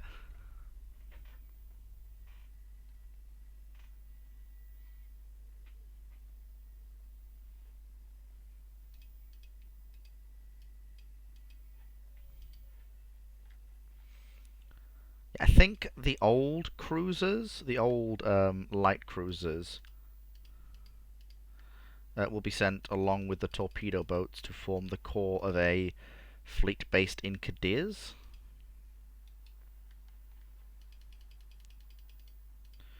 That's job it will basically be to be a Atlantic tripwire for the Spanish Navy. And I now need to work up a cheap but effective replacement.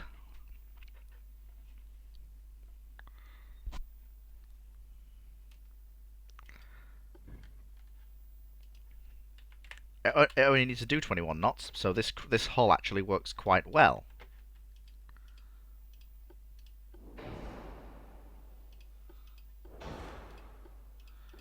Heavy armor. It can carry a pair of 7-inch guns as its primary battery. It can also then mount a quite frankly ludicrous level of 3-inch guns.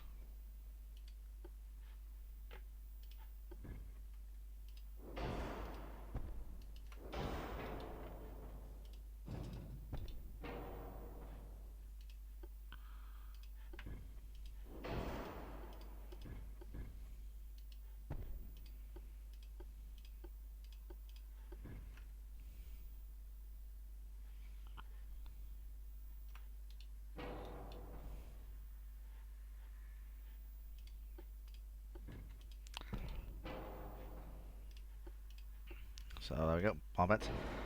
These ships are basically designed to take the place of the previous vessels in the fleet. They're basically designed just for general fleet work. They're designed to carry decently sized main guns that hit relatively hard. They're designed to be relatively well armoured. And they're designed to carry enough firepower to ruin the day of whatever dumb idiot decides that he's going to try and cross the Spanish Navy today, and that this is a good use of his time. I'm actually, as a fleet cruiser, I'm very happy with that. It's a very nice design. It's also somewhat cheaper than some of the alternatives I've built, so yeah, that helps. That helps even the odds a little bit there. Yeah. I'm gonna be honest.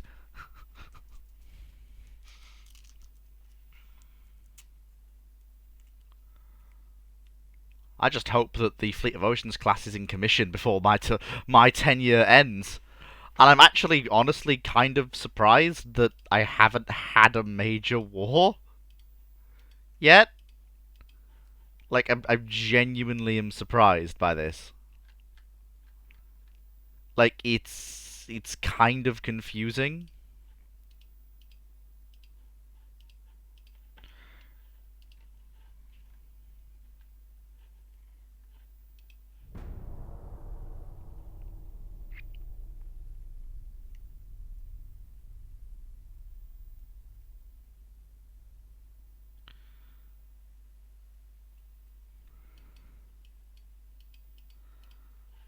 There we go. So that means I need more of these. Because again, it's all part of the... I've got to keep the replacement vessels going out to the fleets. We need at least 4, ideally 6.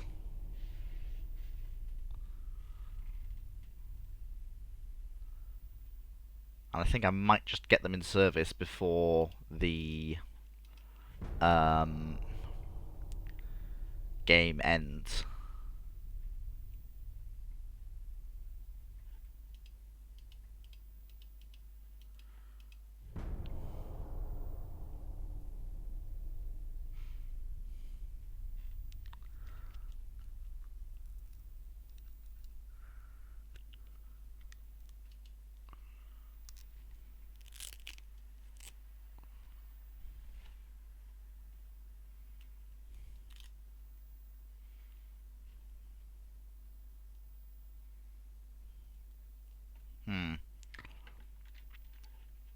Okay, keep it rolling, keep it fighting. It's basically I've sort of got the Spanish Navy in a position where I want it to be at the end of my 10-year tenure. 10-year tenure. Thank you. I've got two strong fleets at home.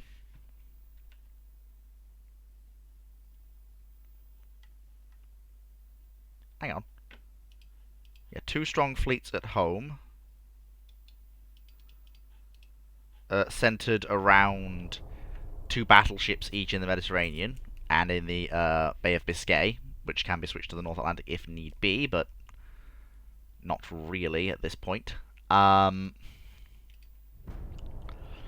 got two strong colonial squadrons overseas with 8 light cruisers, 2 armoured cruisers, and a pair of battleships each.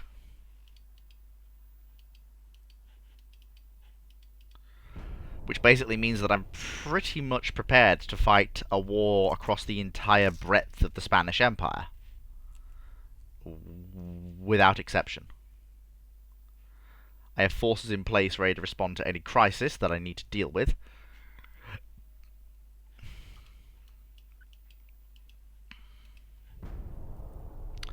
And, most importantly of all, I'm ready to hand off to Rex, a Spanish nation that...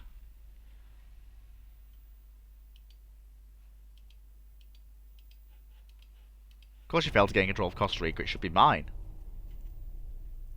Eventually. Yeah, I'll let you order destroyers, but that's all I'm doing. Crikey, the wars go on. The wars go on forever.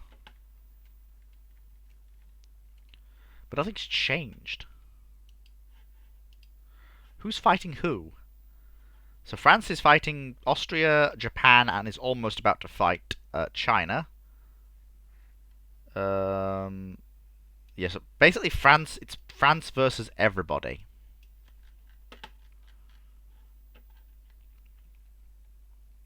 The French fleet has clearly suffered.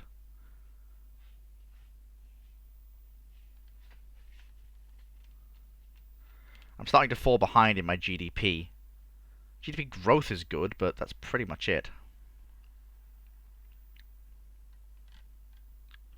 The Austrians are starting to pull ahead.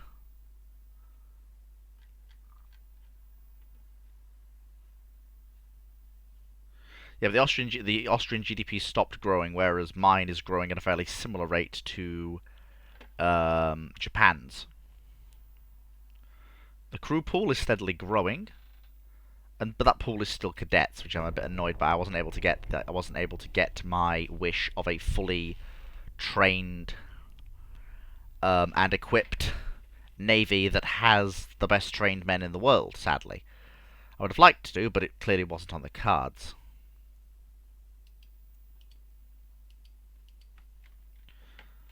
Well, it seems as though we've managed to the best of my ability,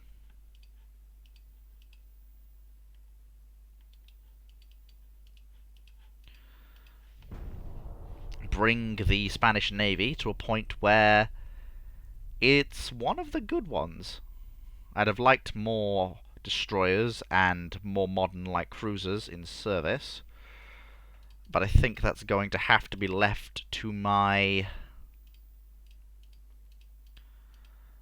companions to do, because my time as the leader of Spain is very nearly up.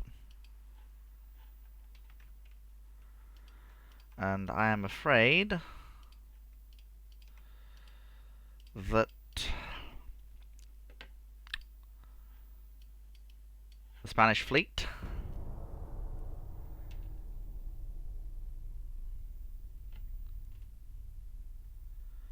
is in a good way.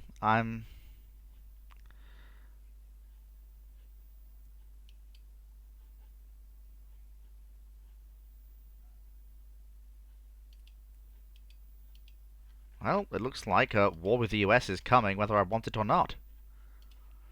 In fact, it may just begin before the game ends. Although I'm actually more likely to go to war with Austria than I am with the US, but I didn't even realise there was tensions with the Austrian state at all.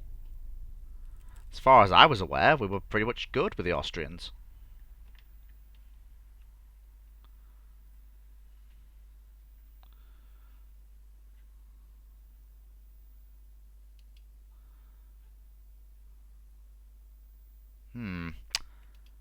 Internal political games. Most possibly. Oh, I don't know. I don't want to go bankrupt. I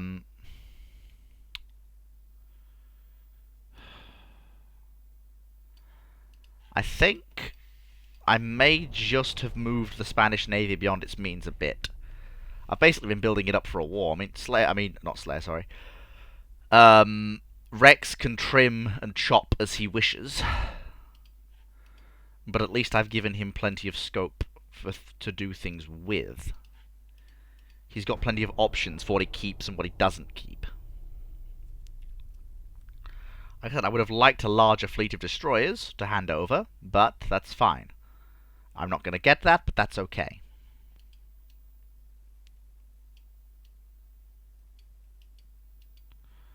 Oh, we've invaded Morocco. I see. Well, that wasn't part of my plan, but I can definitely do something about it. I can sortie the battleships Aquiles, Pembroke, with the light cruisers and 4 destroyers, and we'll provide shore bombardment support to our attacking forces.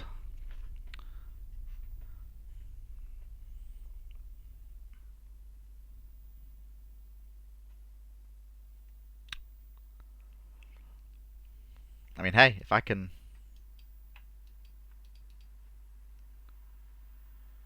There we go. Yeah, because I'm now providing shore bombardment to our attacking army, which will massively help it make gains.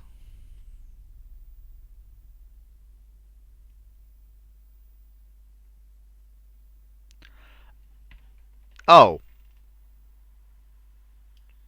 Pfft, forget it, Austria. I'm not... You want to throw down? Like, we will throw down. Like, I am past the point of give a fuck on my give a fuckometer. What is the Austrian fleet like? Oh. That's it? That's the Austrian Navy? That's all they can bring to bear?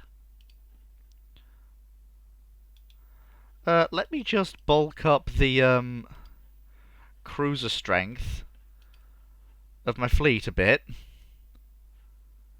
And bring in 5 additional destroyers from the Atlantic Squadron. And then I'll just go and blockade the Adriatic, and that'll be all there is to it. The Austrians don't stand a chance in hell. I outnumber them to a massive degree.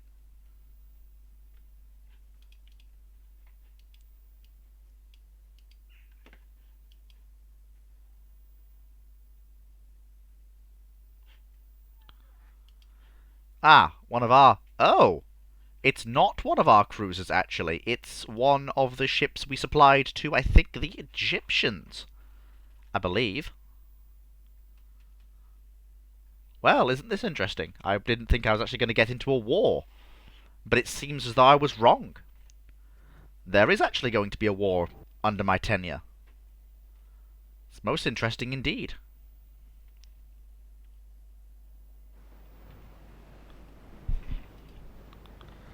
And here we have the... Ooh, bouncy! There we go. Of course, these are, unfortunately, the older purifications. They've got the older guns. Although, they do at least... We have at least sent them some of our destroyers. Tighten up in formation, boys. Let's go get them. Their ships are no match for us. Our destroyers are the best in the world. I'm gonna show them what for. Give them the business. Oh, look at that. Lovely forming into formation there, fellas. Good job. Well done. You love to see it. Let's go and get these transports then. I'm just waiting for the formation to form up. Have that last destroyer in line before I crank everything up to 30 knots. The cruiser Purification, which is probably should be called something Egyptian, but never mind, is steaming northwards. Aha! Enemy contacts.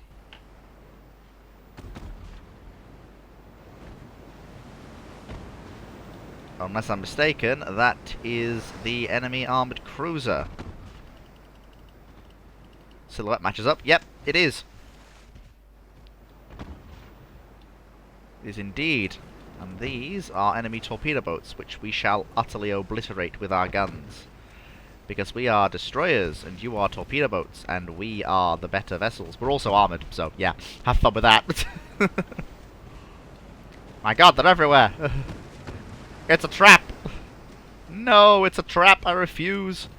I don't want to die! Don't you dare!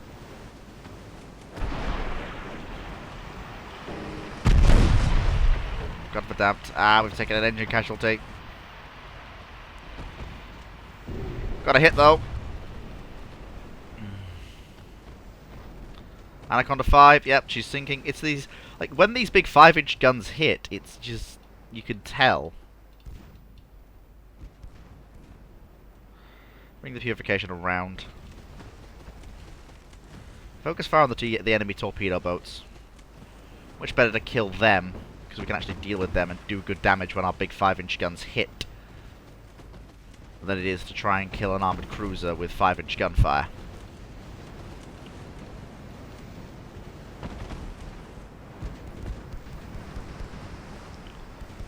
Got no hope of accuracy at this range. Gotta try and close him down. Yeah, I've got the speed on him, so I hope we can do it. Which one of the vessels is damaged with its engine? It's one of the ships has a damaged engine. Oh, never mind. Engine casualty fixed. Bring the speed back up, please.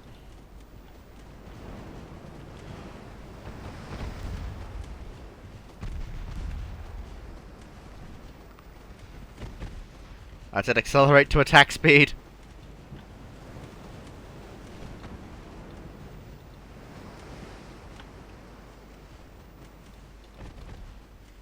Oh. Ah. I see hostile transports. We'll let our armoured cruiser deal with their armoured cruiser.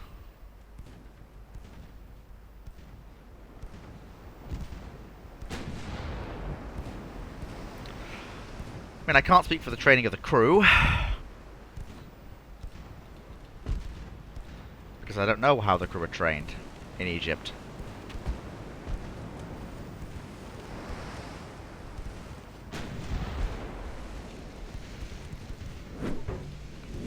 What I do know is a victory here will mean that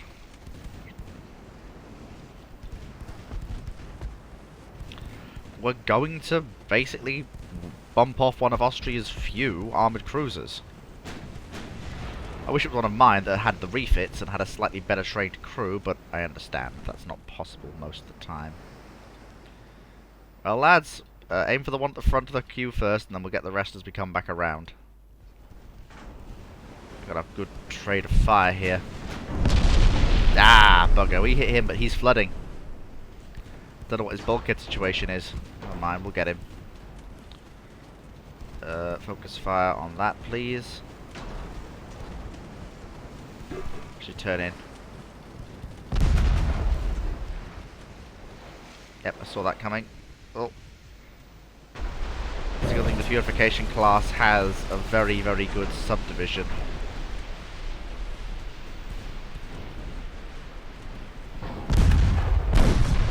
This may end up being a mutual kill. Or maybe it won't. It's hard to say. I don't know. Oh, she looks a bit ropey, but so do we. Halt engines. Ah, it was a mutual kill.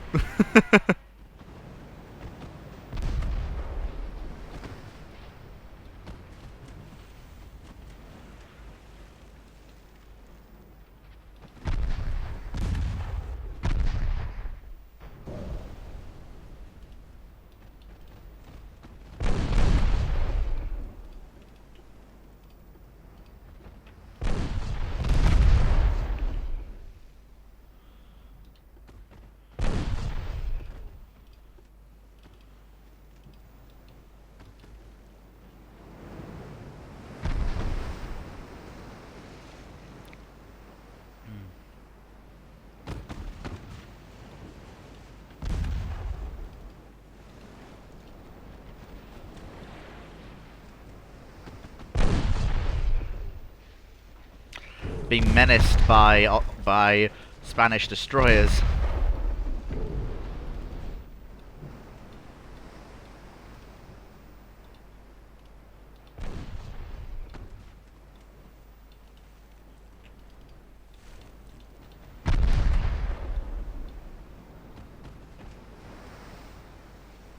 I guess it's all about putting fire down. Just gotta keep putting fire into the enemy vessels. Put down this entire convoy.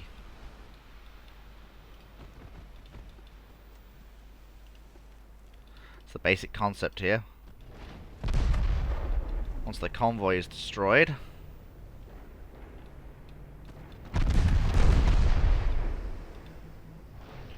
we can then really start working.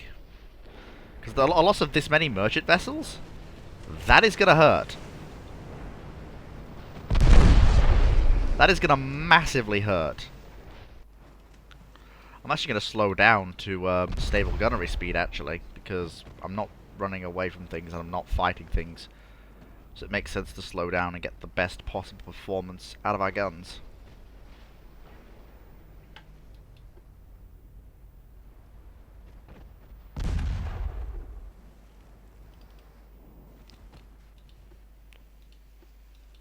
Where's your escort? Utterly destroyed, if you must know.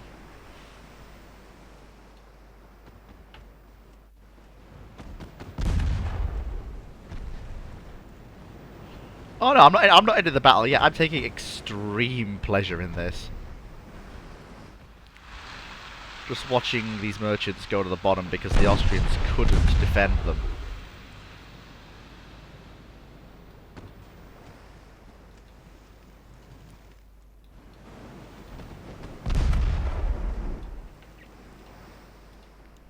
It is an extremely satisfying thing to watch.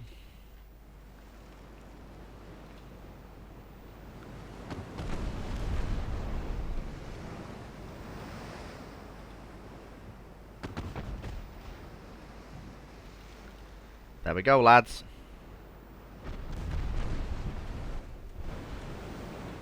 Keep it in 'em hard. Yep, she surrendered.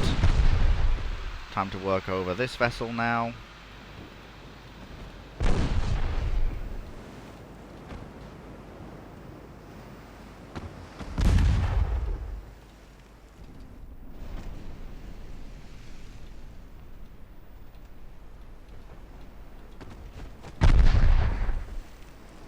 There we go.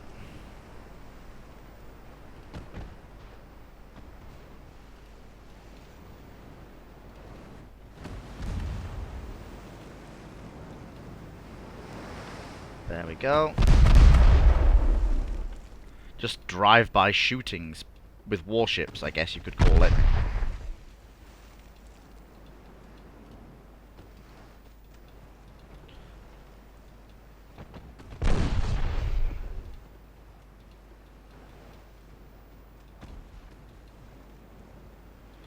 I want to hook through and make sure I get all of them. I don't want to leave any merchantmen intact. Because I know UAD's penchant for when you end a battle. It's like, ah, these ships got away. I'm like, no. Not today, they don't. Nobody gets away.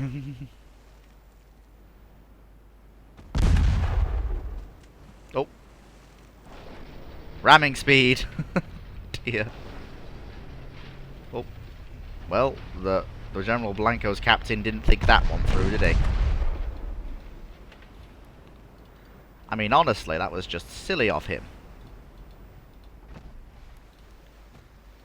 He clearly wasn't thinking straight. Oh no, I've got to sink the Vulcan. No! 40k reference. He's just going to come back stronger than before. No.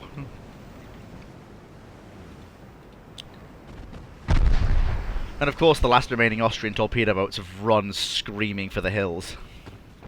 I knew these destroyers were going to be good. I didn't think they were going to be this good.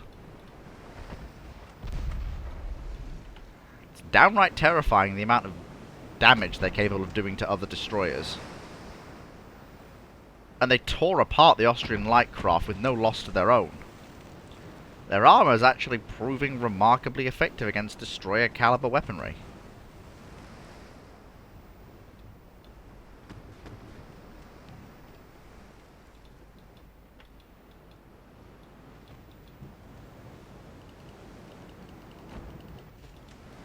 There we go. Keep it swinging around. I think we've pretty much. I think we've done here.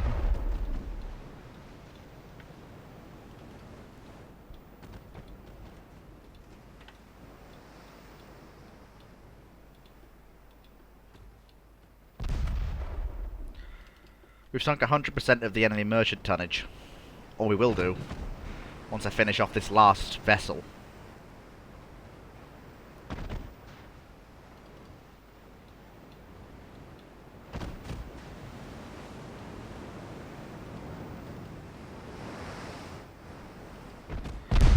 Their crews are fighting the flooding, bless them, but they're not. That's not going to be good enough. Lord. My God. Good Lord. That was a brutal series of salvos.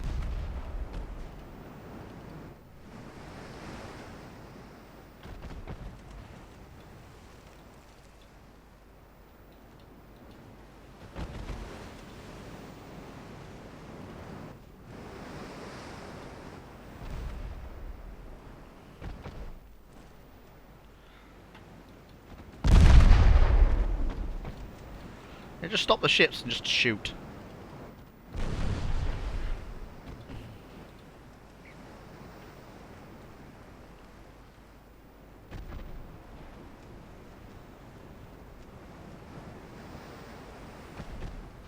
Come on, Dawnburn, surrender.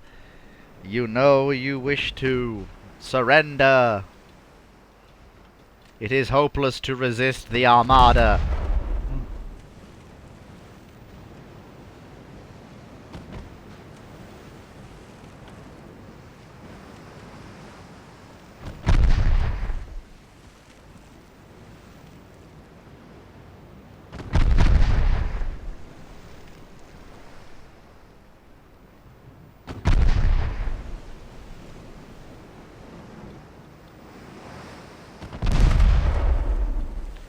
Boom. Oh, that'll do. The loss of a destroyer, and, well, it's an old armoured cruiser that I don't even own, to be fair.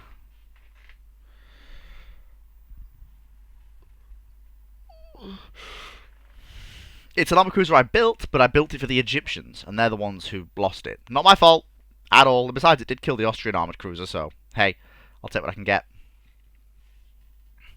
I lost one of my oldest, weakest armoured cruisers for one of theirs.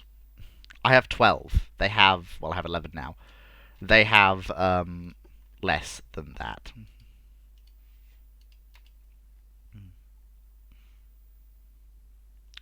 We're also advancing into Morocco. This is good.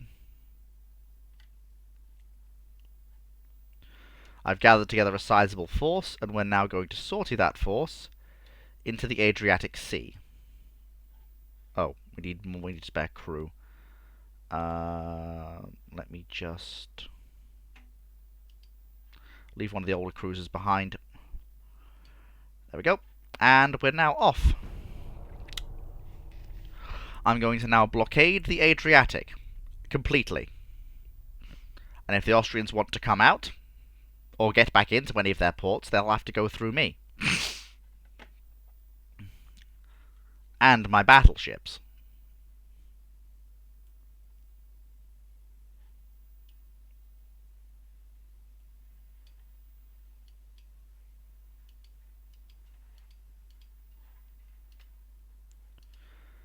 And that, because we're at war, I can crank crew training and technology, well, not quite technology, but crew training all the way up.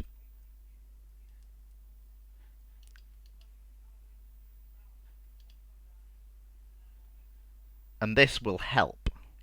And we'll also have Mark II 12-inch guns. However, this may not be my war to fight.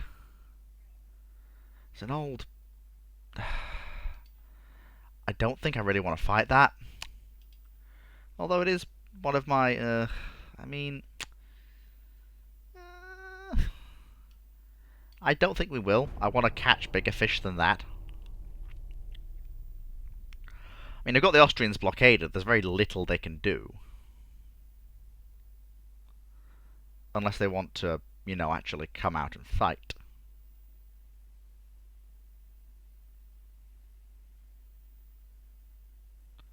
Well, once these new ships finish building, whatever the hell they are.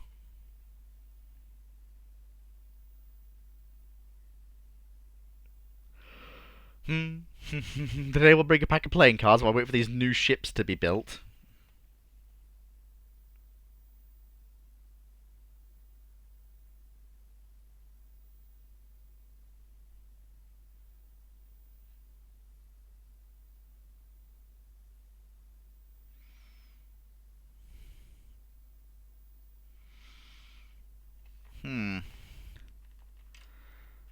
Why am I not getting to use my own armoured cruisers?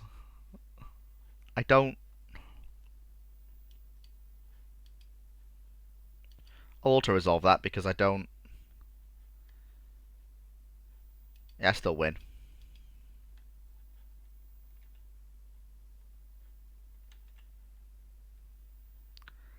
There we go, we're doing well. Advance is being made.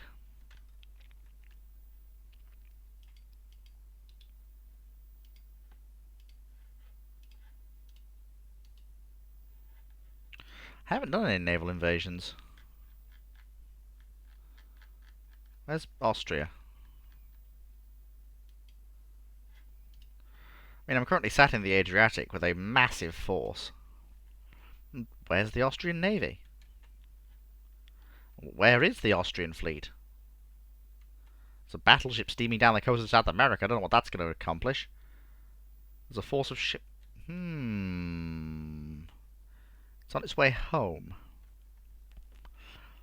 But that may not be something for me to deal with. That'll be something for my comrade Rex to deal with. This is my last turn.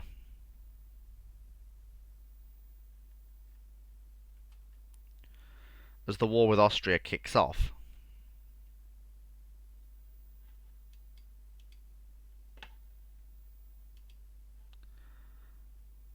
Yeah, that's... No, that's not worth it.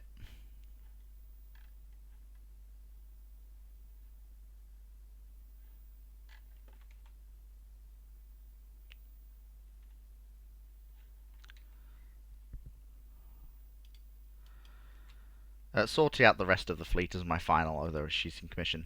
I mean,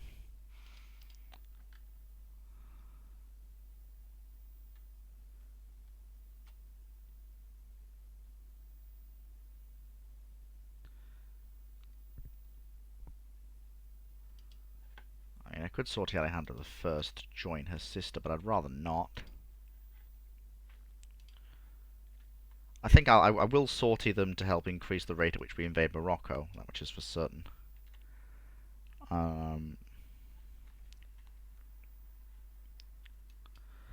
And that, as they say, is that.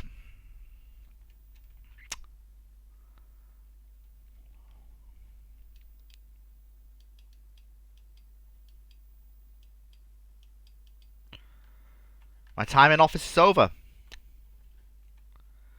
The Spanish Empire is where it is.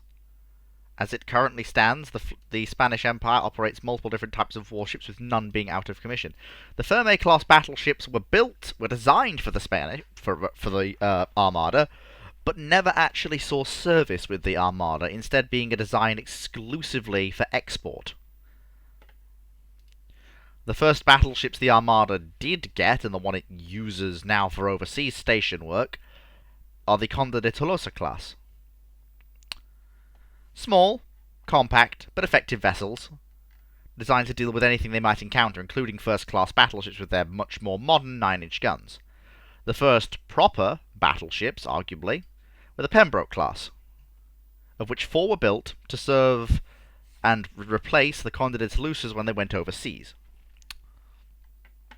A fairly standard pre-dreadnought design, displacing 15,000 tons,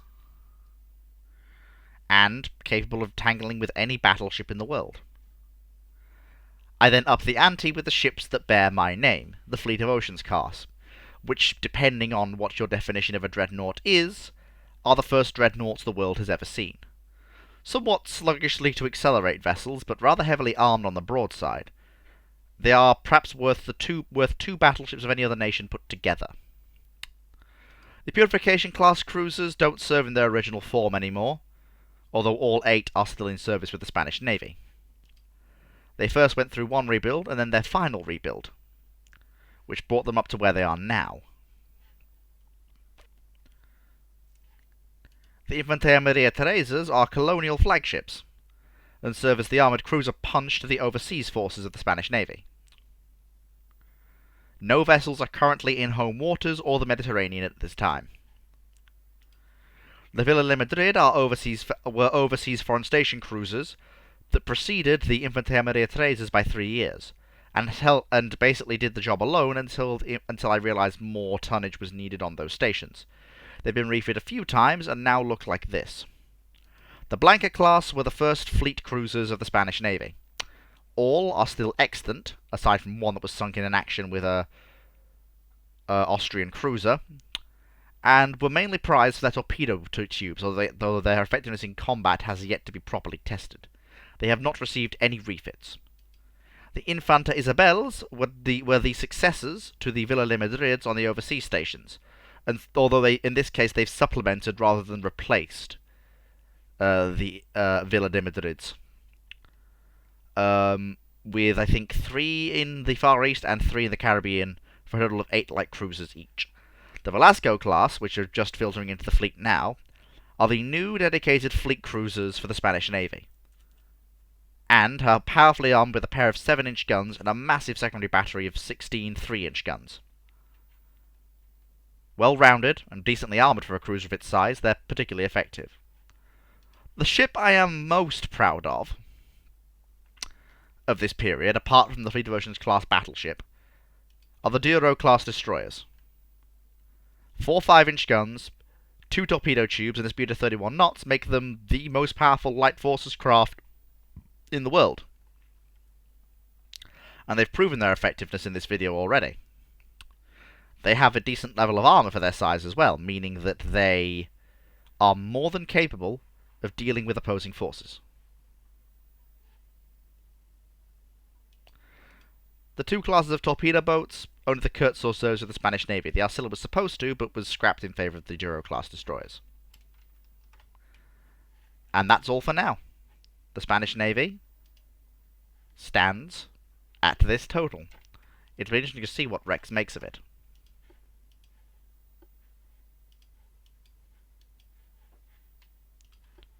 Thanks for watching.